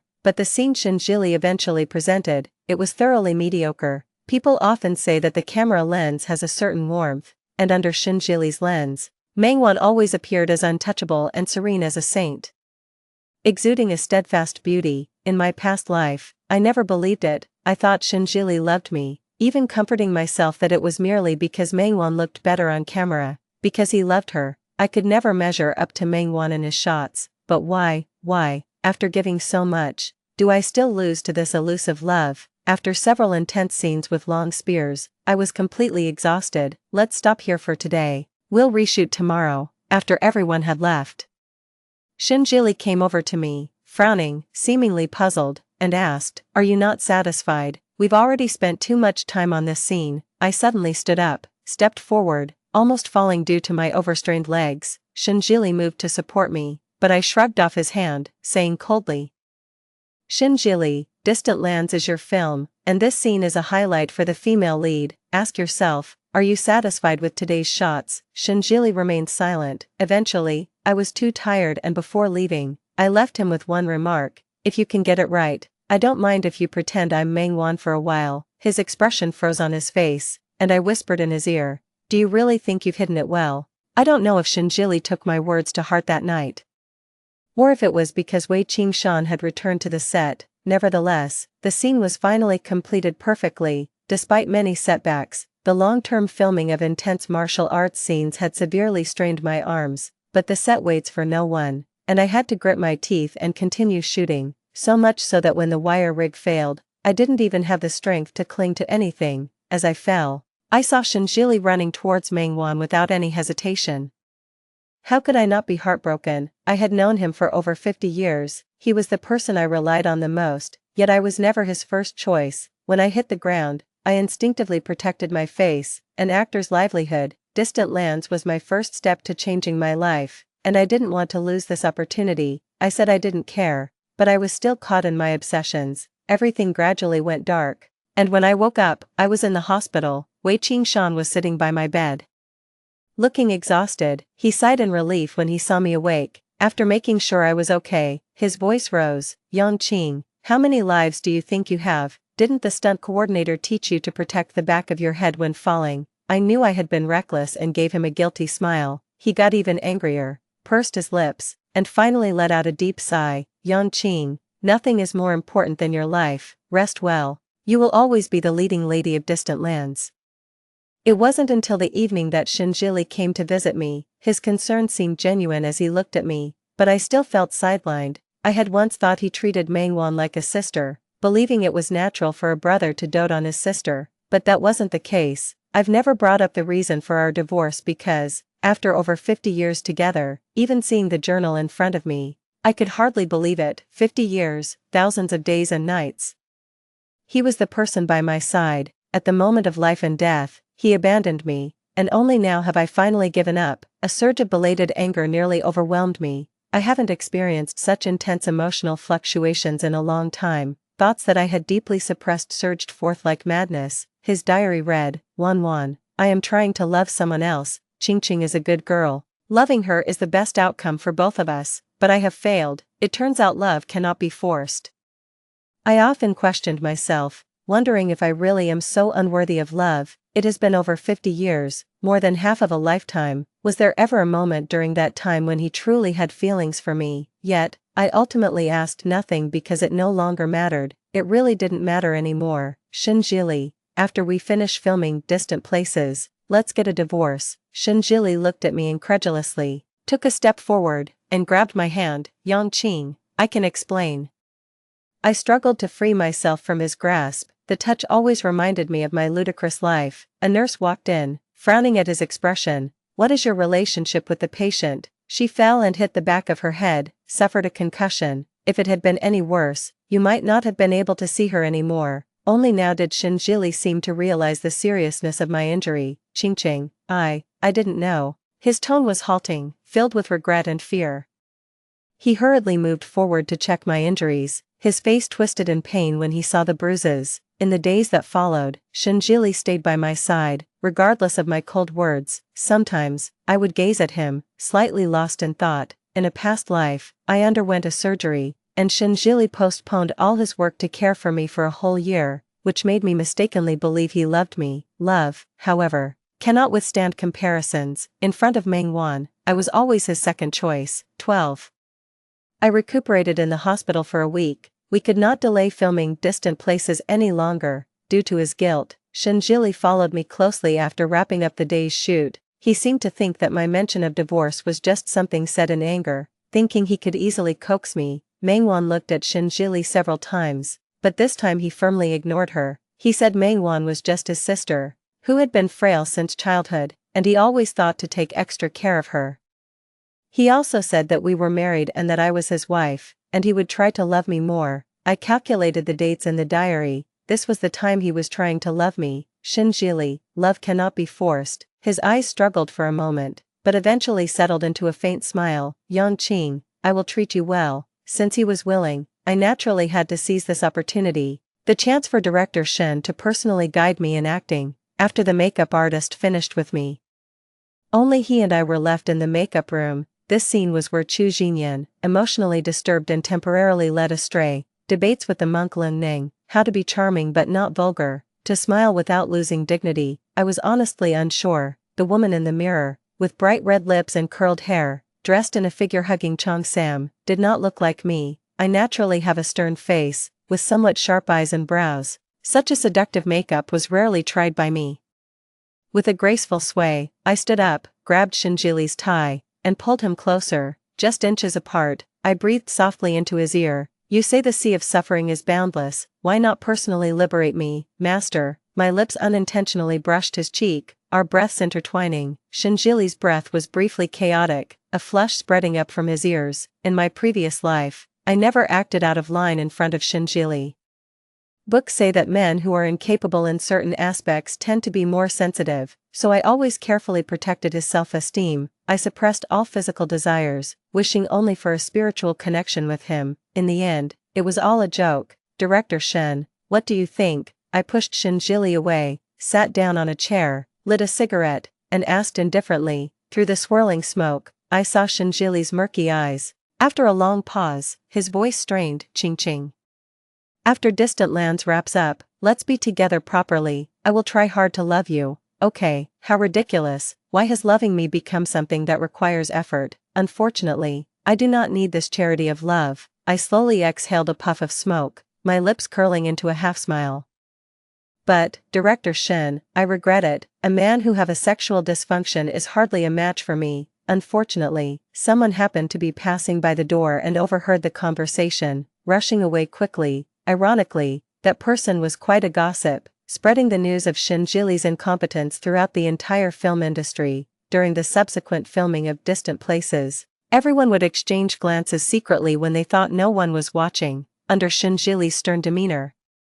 Distant Places was eventually completed. After coordinating the follow-up promotions, I handed him the drafted divorce papers. I spoke earnestly. Shinjili, if you truly like Mengwan, then strive for her. Don't miss out on a lifetime's chance again. Shinjili, this is my final gift to you, freedom. At one point, I detested Shinjili so much that I could have killed him when I first learned the truth. But after more than 50 years together, our relationship had become too complex to define clearly. In our marriage, besides love and children, Shinjili had shown me all the respect and care I could ask for. Letting him go was also a way of freeing myself. However, Shinjili just quietly looked at me, his expression somewhat bewildered. I sighed, feeling that people always seem to do inexplicable things at the wrong times. Take care, Shinjili. After putting down the divorce papers, I got up and left the cafe. It was March, and the air was still chilly, the wind bringing a biting cold. I felt relieved, ready to live the rest of my life for myself. After Distant Places wrapped up, I took some time off to step out of Chu Jinyan's life. During that period, Wei Qingshan came to see me, inviting me to star in the movie The Prime of Life. The young master of the Wei family, tired of producing, was ready to act. If I remember correctly, Mengwan gained international recognition with this film. I vividly recall her walking slowly down the red carpet, arm in arm with Shinjili under the flashing lights. The bitterness and resentment that surged in my heart then stayed with me for many years thereafter. I accepted the invitation and went to the desert, unknowingly spending 3 years there. During those 3 years, I cut off almost all contact with the outside world, fully immersing myself in the role. The director of The Prime of Life was notoriously difficult, and no one knew when the filming would end. There were times when I truly believed the film would never wrap up. When not filming, I would find a secluded corner to secretly cry, until one day, I saw Wei Qingshan with red-rimmed eyes. Then the scene changed. It was me and Wei Qingshan, hugging each other tightly, sobbing, exhausted from crying. We would lie in the vast desert, gazing at the myriad stars above. The universe is so vast, and humans so insignificant. Thinking this way, it seemed like all past grievances no longer mattered. Wei Qingshan always had a way of praising me, telling me how well I performed that day. He complimented my complexion, my eloquence, and even my unwashed hair, finding something special in it. Although I repeatedly told myself that I was fine and that Shinjili's disinterest was his loss, I would occasionally fall into endless self-doubt, until Wei Qingshan's daily compliments gradually made me feel not so terrible after all. When Wei Qingshan confessed his feelings, my heart raced. I suppose this at least means I don't hate him. I accepted his confession, and those unfulfilled pasts finally dissipated into the air. It turns out that time really can erase everything, like pain, like love and hatred. After wrapping up the shoot 4 years, stepping out of the desert felt like entering another world. Oh right, Distant Land won a major domestic film award, but the jury couldn't find me despite trying all their connections. Thus, through a twist of fate, I became the only actress in history who refused to accept an award, which inadvertently boosted my fame. I heard that Shinjili and Mengwan got married, then somehow divorced. Mengwan came to see me, her face unable to hide the fatigue of the past few years. Zhong is a difficult child, and I think she has learned that well. In this love triangle, Mengwan always seemed like an outsider. She never asked for anything. It was always Shinjili who planned everything for her unilaterally. In the end, all she could do was cry at Shinjili's grave, saying, "I'm sorry, I didn't know about your love for me." But did she really not know? During all the days and nights she spent with him, did she really not know that Shinjili loved her? As I dropped 2 sugar cubes into my cup, I suddenly asked, "Do you like Shinjili?" Mengwan paused, gazing sadly at the spoon in her hand. "How could I not love him?" Then she suddenly smiled, "But Yongqing, I'm not like you, I love myself more." After Mengwan left, I sat alone in the cafe for a long time until Wei Qingshan, smiling, ran towards me through the rain, seemingly dispelling all the gloom. So in the end, Mengwan is just a selfish person. She might like Shinjili, but she loves herself more, so for so many years, she could comfortably enjoy Shinjili's affection, pretending to be unaware of everything. I don't want to judge what's right or wrong, because it no longer matters. The day I moved my luggage out of the house, Shinjili stood there with teary eyes, gripping my suitcase tightly. Children are always like this, thinking that if they hold on tightly to something, it won't leave. I sighed, looked at him, and said, "Shinjili, let's go somewhere. Let's just consider it a closure." I took him to a Taoist temple on Mount Sanqing. A place I always wanted to visit with Shinjili in our past life to fulfill a vow, but it never happened. In the misty morning, we climbed the blue stone steps in silence. "Shinjili, do you know, 99 steps, I once knocked my head on the ground every 3 steps, making my way slowly." Back then, when Shinjili was abroad filming and encountered thugs, his life hanging by a thread, and I was powerless. All I could do was believe in the gods. Shinjili looked puzzled, but I continued. "I once really, really liked you, so much that I gave up a lot." His expression was complex. He stuttered, trying to say something, but finally just called out softly, "Qing Qing." "Shinjili, to me, you are just like a child clinging to something lost, initially reluctant to let go, but soon to forget." I walked a few more steps. These were words I originally couldn't bring myself to say. Admitting that someone doesn't love oneself is a blow to one's pride, but now I've come to terms with it. Shinjili took a big step and grabbed my hand. "Qing Qing, that's not it, you're not me, what you're saying is just speculation." I suddenly laughed. "Jili, if I had never wanted to divorce you, if everything had gone smoothly as you wished, living our lives together, would you have loved me?" He was silent for a long time.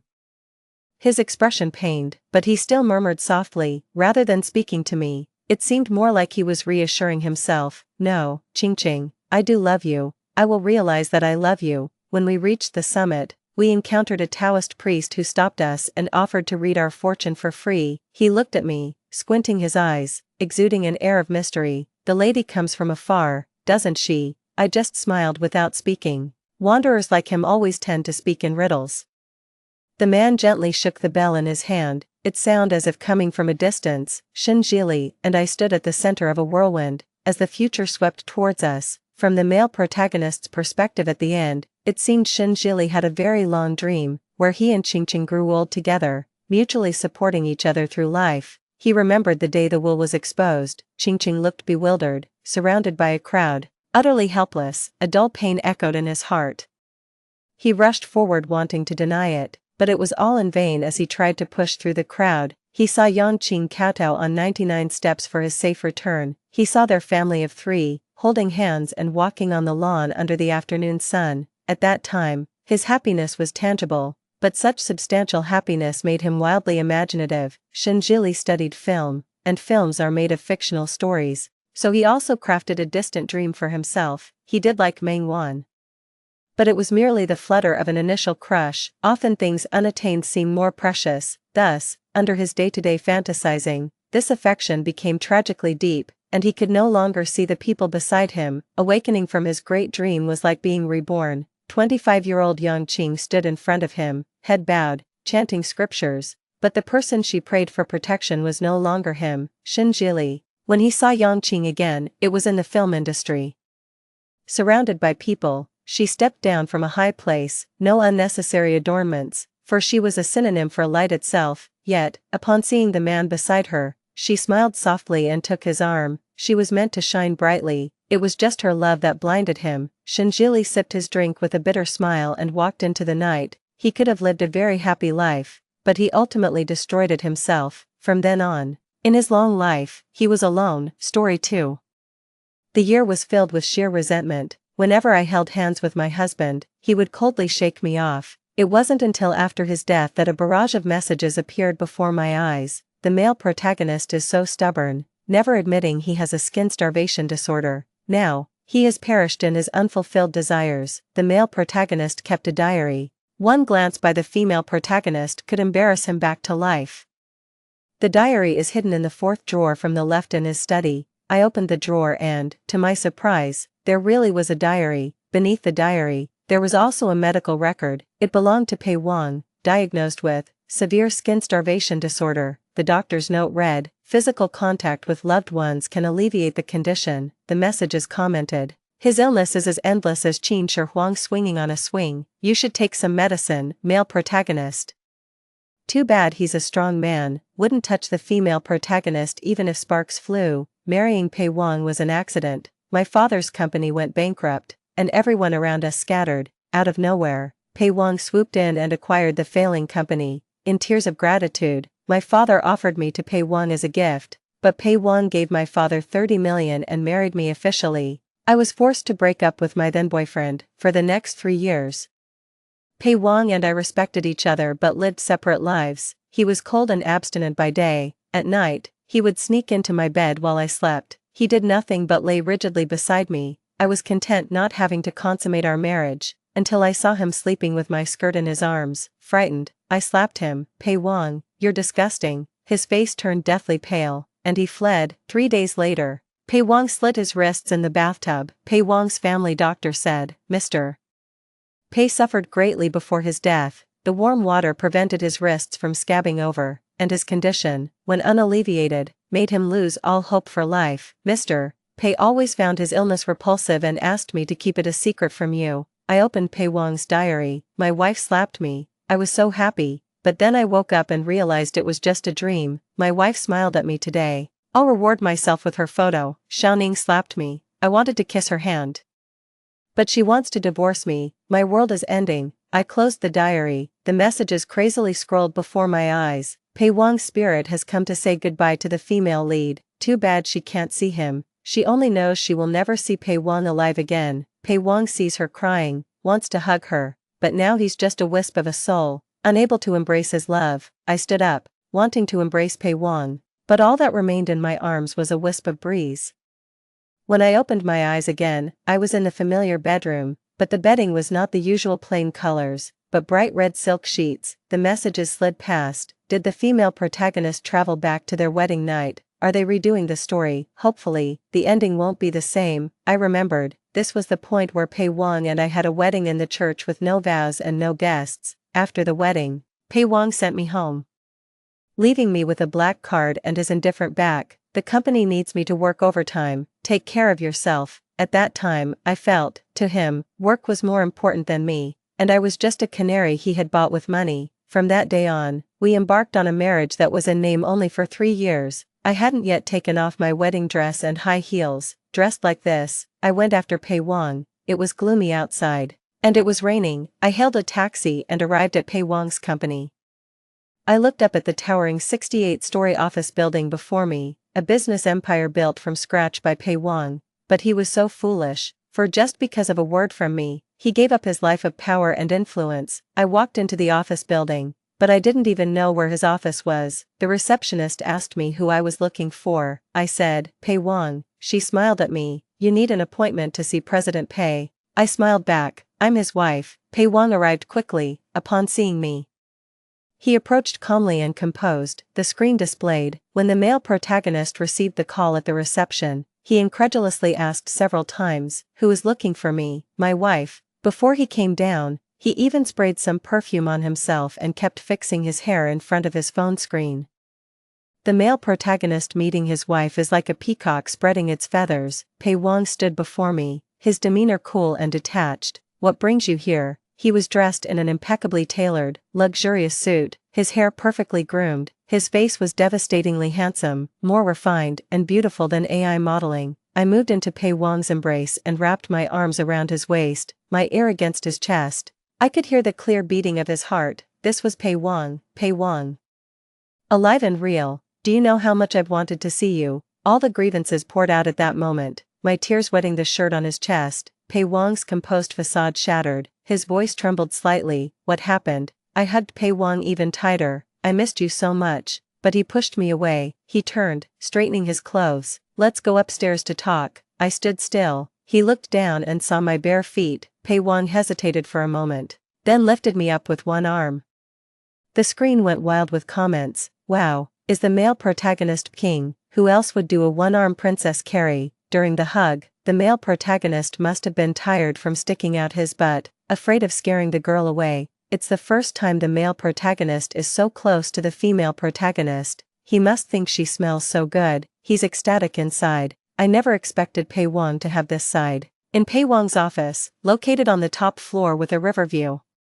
He placed me on the sofa, heated some water, and wiped my feet with a towel. He kneeled in front of me, obedient like a big dog. I lifted his chin with my toe, forcing him to look me in the eye. Pei Wang, carrying me upstairs, wiping my feet, being so kind to me. What for? Pei Wang stared blankly at my lips moving, then coldly turned his head away. The screen commented, the male protagonist just can't handle it. His skin is thirsty, especially on rainy days. I'm going to die of anxiety. Male protagonist, go kiss her, hug her, tell her that even bitter fruits are fruits. Is it wrong to want to be with you forever? I turned over, pinning Pei Wang down, gripping his chin and demanding, did you marry me because you like me? Not really, but his body desperately wanted to be in contact with me. I let go of Pei Wang and stood up to leave. I was waiting for Pei Wang to stop me. Sure enough, he grabbed my wrist. You're not wearing shoes. I'll have someone go buy some. I stepped forward, standing barefoot on Pei Wang's feet, then I touched his lips. His lips felt hard, but they were soft to the kiss. I whispered to him, if you want me to keep kissing you, you have to tell me you like me. I know how tempting a lover's touch can be to someone who craves skin contact, almost to a deadly extent. If Pei Wang wants sweetness, he has to give me what I want. Pei Wang's veins throbbed at his temples. His wristband heart monitor beeped an alarm. I pressed my advantage, pinning him down on the sofa. Why would you leave me alone on our wedding night? I felt aggrieved. If Pei Wang loves me, why won't he say it? Let go of me first. His voice trembled, trying to push me away, but he was too weak to move me. A gentleman of integrity, right? Keeping his composure, right? I pinned him down on the sofa, then I started to undo my wedding dress buttons. We were almost facing each other honestly, but Pei Wang turned his head away. Ningxi, you don't need to test me like this. I'll wait until you're willing. I scoffed and slapped him. Pei Wang, are you not capable? Pei Wang not capable. He was very much capable. A bright red slap mark on his face, tears swirled in his eyes. Ningxi, I know you hate me. If slapping me makes you a bit happier, then you can do anything to me. I silently watched Pei Wang. Was he trying to seduce me? The comments said, even if the female lead stripped naked in front of him, Pei Wang would just ask if she was cold. Sorry. He's not the type to hurt the woman he loves. Don't reward him. He says no with his lips, but he's thrilled inside. Why does his wristband keep alarming? I'm worried he might suddenly die. I sighed and let go of Pei Wang. I wiped the sweat from his forehead. Your heart rate is off the charts. Let's stop teasing and go eat, shall we? He nodded expressionlessly. Then he took off his wristband. Sorry, there's a problem with the wristband. The comments said. This smart wristband is a hot new product developed by his company, marketed for its reliability. Why is the big boss undermining his own product? This strong guy behaves only when his wife is gone. Pei Wang had someone buy me a set of clothes. After changing, we went to the downstairs Western restaurant to eat. Pei Wang and I rarely had the chance to sit down and have a proper meal together. Once, to undermine him, his competitors called him a thief. As a child, he stole swill from restaurants to stave off hunger and expired bread from convenience stores to fill his stomach. Even as an adult, he never ate 3 regular meals a day, because no one ever taught him how to love himself. Pei Wang, let's eat together from now on, I said, pretending it was just an offhand remark. He paused while cutting his steak, then nodded restrainedly. Sometimes I have meetings, handle documents. I might not be able to join you for meals, but I can make time for you otherwise. I put down my knife and fork, smiling warmly as I responded, all right, then I'll eat whenever you eat from now on. After all, I have a stomach condition, and the doctor said that if I don't eat regularly, it will get worse. Pei Wang seemed taken aback by my response. The overwhelming feeling of not being in control made him anxious. He began to pick at the hangnails around his fingernails until they bled. I took a deep breath and held his hand. Pei Wang. Could you please take care of yourself a bit more? My grip on his wrist tightened. It shouldn't be like this between us, me taking a step forward and you taking 100 steps back. Avoiding won't get you a wife, or my kisses. If you want that, then accompany me for meals every day. Great, she's straightforward, there's hope for us. As for the heroine, out of 100 points, she only scores 22, the remaining 78. The male lead spoils her with. Pei Wang looked into my eyes as if searching for a reason to refuse. After a long pause, he averted his gaze and nodded almost imperceptibly. As we left the restaurant, we ran into Fu Tan, my ex-boyfriend of 3 years, whom I was supposed to marry. However, he had a severe heart condition, and doctors said he wouldn't live past 30. At that time, my family was bankrupt. Fu Tan, being the powerless second son of the Fu family, had no influence, and my father sold me off to Pei Wang. Fu Tan had locked himself in his dark studio, unseen for a long time. After not seeing him for months, he had lost a lot of weight. The once dazzlingly handsome man now had a lifeless look in his eyes. His gaze fell on me and Pei Wang, filled with boundless sorrow. Ningxi, have you fallen for Pei Wang so quickly? What about the vows we made? What about the paths we walked together? Fu Tan clutched his chest, struggling to breathe. I supported him and searched for his medication. Calm down, you're having an attack. He pulled me into his embrace, his voice choked with emotion. Just hold me, and I'll be alright. Xiaoxi, can you wait for me? I will become your hero and rescue you from Pei Wang. I will take control of the Fu family and make you the lady of the house. From then on, no one can tear us apart. I was held in Fu Tan's arms, exchanging a look with Pei Wang, who stood beside us with a dark, stormy expression in his eyes. Comments streamed in. What's this? Does the second male lead also have a skin hunger issue? Needs the heroine's embrace to feel better. I hate these White Lotus types. It's over. Seeing the look in the male lead's eyes. The heroine's going to have a tough time when they get home. The male lead is crying. Come on heroine, comfort him, he needs a hug. Fu Tan stared at me blankly, lost in thought. In his previous life, just as he said, he quickly overthrew his elder brother from power. Once he gained authority, he went head-to-head with Pei Wang in the business world. Pei Wang's abilities are far from ordinary. The two of them exchanged blows, neither willing to give in. But I didn't want to be an object fought over by two men anymore. I pushed Fu Tan away, then I walked step by step towards Pei Wang and took his hand. Let's go home. At the underground parking lot, Pei Wang, who had been silent for a while, finally spoke. Now that we're alone, you don't have to pretend anymore. You should go to Fu Tan. The audience commented, this is what a true partner looks like, even willing to accept a rival with such grace. If you really went to him, you wouldn't be happy. Weren't you just burning with jealousy when you saw her hugging the other guy? I was shocked as I looked at Pei Wang. His face was expressionless, delicate, and cold. Tear stains still marked his cheeks, making him look vulnerable like a big dog. I couldn't help but laugh and mischievously poked his cheek. Pei Wang, are you jealous? Pei Wang stubbornly turned his head away. No, really not. No. Pei Wang was really too beautiful. His jealous and angry look made it irresistible to tease him. I tiptoed and kissed his lips. Are you still angry? I asked him softly. Pei Wang breathed heavily. I'm not angry. I chuckled lightly and kissed him more intensely. The audience commented, in the past, he relied on cold showers when he was upset. Today, he finally found relief. Can the male lead understand this kiss? Isn't he gasping for air? He's almost suffocating. Pei Wang was inexperienced and had never felt the pleasure of intimate contact with a loved one. I gently patted his cheek. Breathe. Only then did Pei Wang seem to awaken, taking deep breaths. Then he eagerly leaned in for more kisses, but I pressed my finger against his lips. Pei Wang, can you tell me now if you're upset because of Fu Tan? Pei Wang looked like a wronged puppy. He buried his head in my neck, his voice muffled. I am upset, very upset. I stroked his soft hair. Then tell me.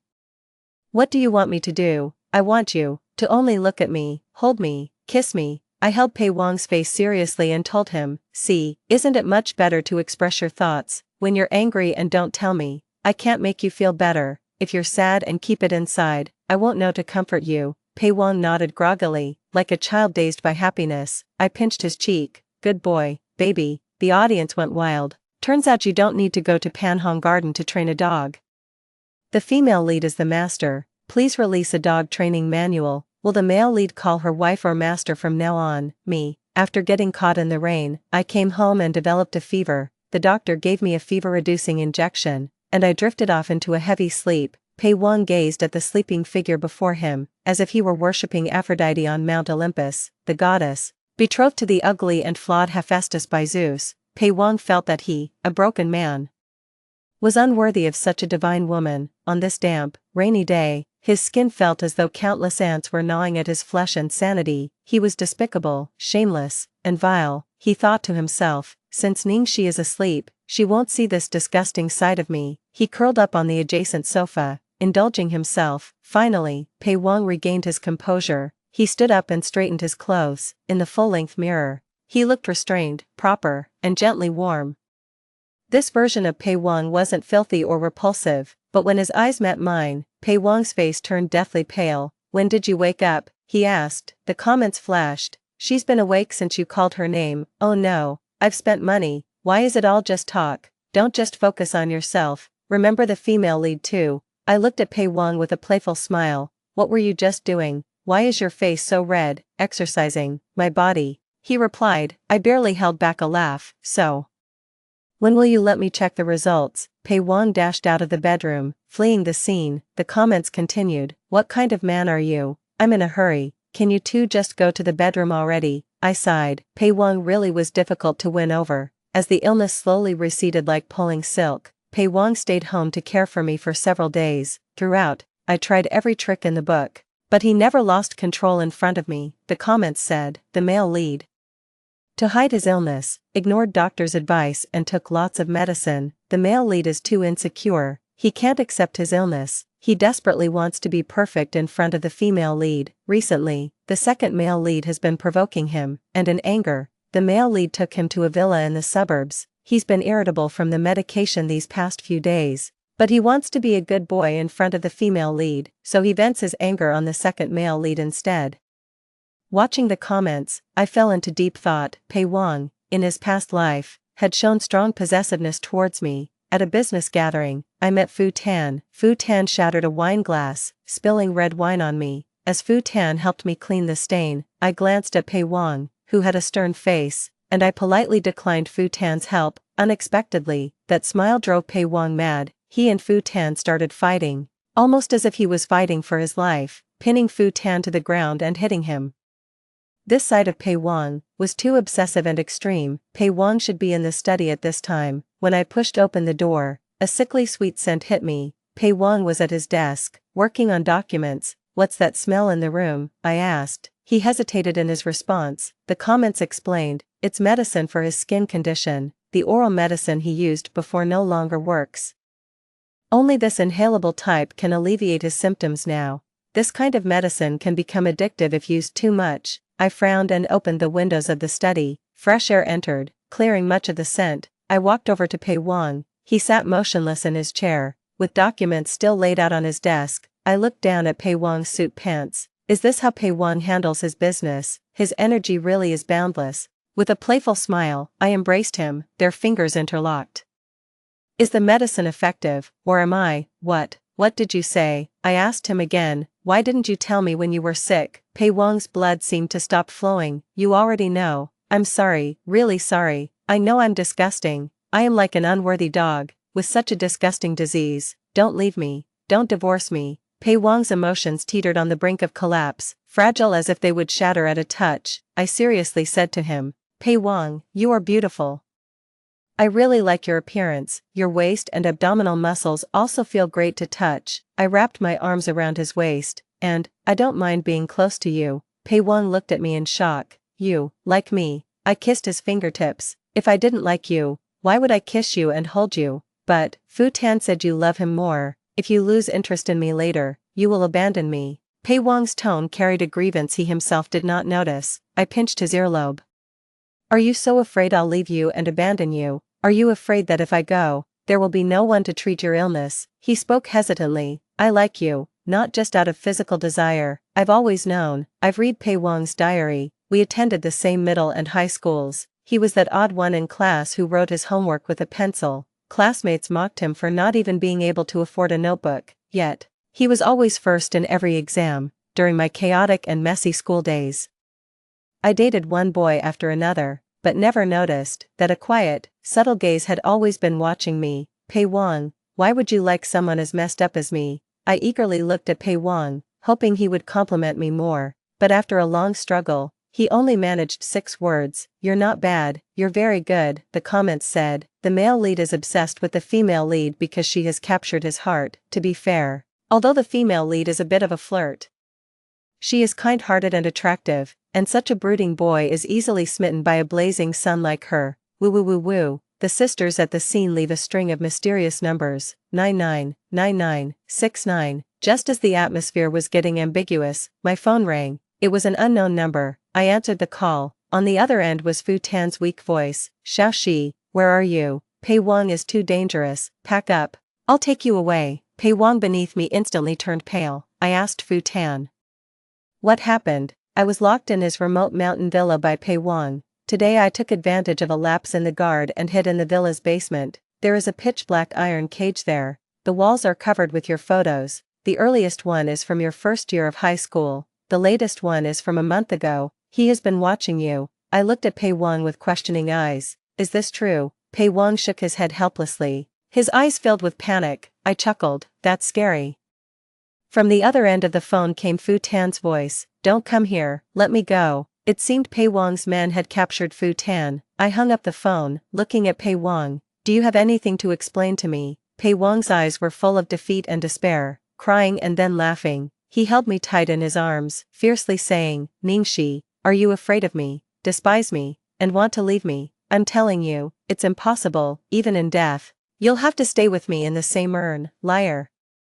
In our past life, you clearly left me alone. What do you plan to do with me then? Hide me away so that in the future I can only talk to you. Pei Wang shook his head as he heard this, his emotions beginning to crumble. No, that's not it. You are the sun, you won't rise and set just for me, nor will you love only me. One day, you will leave me. The comments said, the male lead is so pitiful, just like my dog who has separation anxiety. If the female lead were like in the past life, not showing any real feelings towards the male lead, he, having never experienced better, would obviously find it easier to accept her departure. It's like someone who has seen the light can never again endure the darkness. I hugged him. I'm not some sun, I'm a living person. You are so good, so likable. How could I not love you and just leave you behind? Pei Wang in the past life wasn't bad or unlikable. He just hid his feelings too deeply. It was I who didn't see my own heart clearly. That's why we missed out on so many years. 12. I originally wanted to persuade Pei Wang to let go of Fu Tan, but every word and action of mine, in Pei Wang's eyes, would be greatly magnified. Thus, this matter had to be put on hold for now. But soon, the situation took a turn. I accompanied Pei Wang to a charity gala. Fu Tan, who was supposed to be confined in the villa, was mingling among the crowd, radiant as before. When he saw me and Pei Wang, he even came over to greet us. A few company CEOs around us, thinking we didn't know each other, even introduced Fu Tan to us. Mr. Fu has recently taken over the family business and is now the head of the Fu family. This moment came much earlier than in the past life when Fu Tan overthrew the elder brother of the Fu family. The look of vulnerability had completely vanished from Fu Tan's eyes. His gaze towards me was like that of a hunter eyeing his prey. Pei Wang pulled me behind him, blocking Fu Tan's view of me. Mr. Fu, if you keep staring at someone else's wife, your eyes might be gouged out. Fu Tan looked at Pei Wang with a smirk. Are you talking about Ningxi? She's just under your temporary care, and one day she will return to my side. Saying this, Fu Tan's eyes lingered on me. Ningxi, he hasn't taken good care of you, you've lost weight. Seeing the tension between the two, the surrounding executives quickly scattered. The comments said, how can this guy be so brazenly lying? The female lead has obviously gained weight. The male lead is the type who is fierce but not verbose, while the second male lead is all talk. The male lead is so angry now, but doesn't know what to say to infuriate the second male lead even more. I hid behind Pei Wang. Husband, say something. This gave Pei Wang the courage. Like a small dog that had the backing of its owner, he boldly said, my wife told you to scram, didn't you hear? Fu Tan, with a dark look in his eyes, left our line of sight. I asked Pei Wang, wasn't Fu Tan supposed to be locked up in the villa? Why did he suddenly appear here? Pei Wang shook his head. I haven't really been keeping an eye on Fu Tan these last few days. And the people guarding him haven't sent any updates. It seems now that Fu Tan has bribed those people. He's not as simple as we imagined. As the dinner was about to end, I received a message on my phone. Xiaoxi, I prepared a big surprise for you tonight. It was from an unknown number. A shiver ran through me. I had pushed Pei Wang to discuss a partnership. Somehow, my head started to feel heavy and foggy. Before my consciousness faded, I fell into someone's arms. When I opened my eyes again, I was in a pitch-dark basement. Pei Wang, is it you? Instinctively, I felt that this was something Pei Wang would do. It wasn't the main guy, it was the second male lead. He drugged your drink when you weren't paying attention. Why can't the second male lead stop breaking up the main couple? Can't they just keep being sweet together? I frantically read these comments. Fu Tan, come out here. A light chuckle echoed from the doorway. Fu Tan stood there, dressed in a black turtleneck and gold-rimmed glasses, exuding an air of refined elegance. I had once complimented him on how good he looked in such outfits. Fu Tan smiled lightly at me. Xiaoxi, it's been a long time since I've seen you angry. The comments continued. Stay away from the female lead. This time it's not just scaring yourself. The second male lead is a pure yandere and a freak. The main guy is going crazy right now. Second male lead, second male lead, second male lead. Fu Tan frowned and clicked his tongue lightly. These comments are really annoying. I was shocked. Could Fu Tan see the comments too? Fu Tan walked over and embraced me. Xiaoxi, I know you have many questions. I'll answer them slowly. After all, I spoil you. This reminded me of our childhood when we played house. He was the father, I was the mother, and our friends were the children. I would use green, leafy mud as herbal medicine, applying it to his hand while playing doctor. He helped me with homework and writing reflections. He embraced it all and would say, who else but me to spoil you? I looked at him in fear. Since when can you see the comments? He nuzzled my neck with his head. It was around the time those comments said that if I loved you, I should elope with you before you marry someone else. I rebuked him. You never loved me. Back then, my father handed me over to Pei Wang, a stranger, while you locked yourself in your studio to escape reality. They're not wrong. You are a cowardly loser. Yes, I am a loser. If I weren't such a cowardly loser, I would have taken you away before you fell in love with Pei Wang, I said tremblingly. You're terrifying. Unexpectedly, Fu Tan laughed. Do you find me terrifying? But isn't it Pei Wang whom you like, who is just as terrifying? I was horrified by Fu Tan, and tears began to fall. Fu Tan wiped my tears and continued. If you want to talk about terrifying, Pei Wang is the most terrifying. Have you ever wondered where your ex-boyfriends went after you got married? Mental asylums, dark minds. Fu Tan sickeningly stroked my hair. I know exactly what Pei Wang is thinking. Why should those people be able to hug you, kiss you, and enjoy your beauty? So when he locked me in his villa, I was actually happy. I had you before he did. I was loved by you before he was. I struggled frantically in his arms. Fu Tan held me even tighter. He almost cruelly said, Ningxi, I won't let you go again. I was too gentle before. I should be a madman like Pei Wang. Ningxi, it's do or die between us. Fu Tan has lost his mind. He's not like Pei Wang. Pei Wang loves me and can't bear to hurt me. But Fu Tan, that madman, will stop at nothing when it comes to me. I decided to use a softer approach. Fu Tan, we grew up together. Don't be so harsh on me. I'll divorce Pei Wang. By acting like this, aren't you just being the homewrecker? After a long silence, the live comments started popping up. It looks like the heroine still loves the second male lead. Their childhood friendship is stronger than anything. Love it. The heroine and the second male lead are truly meant for each other.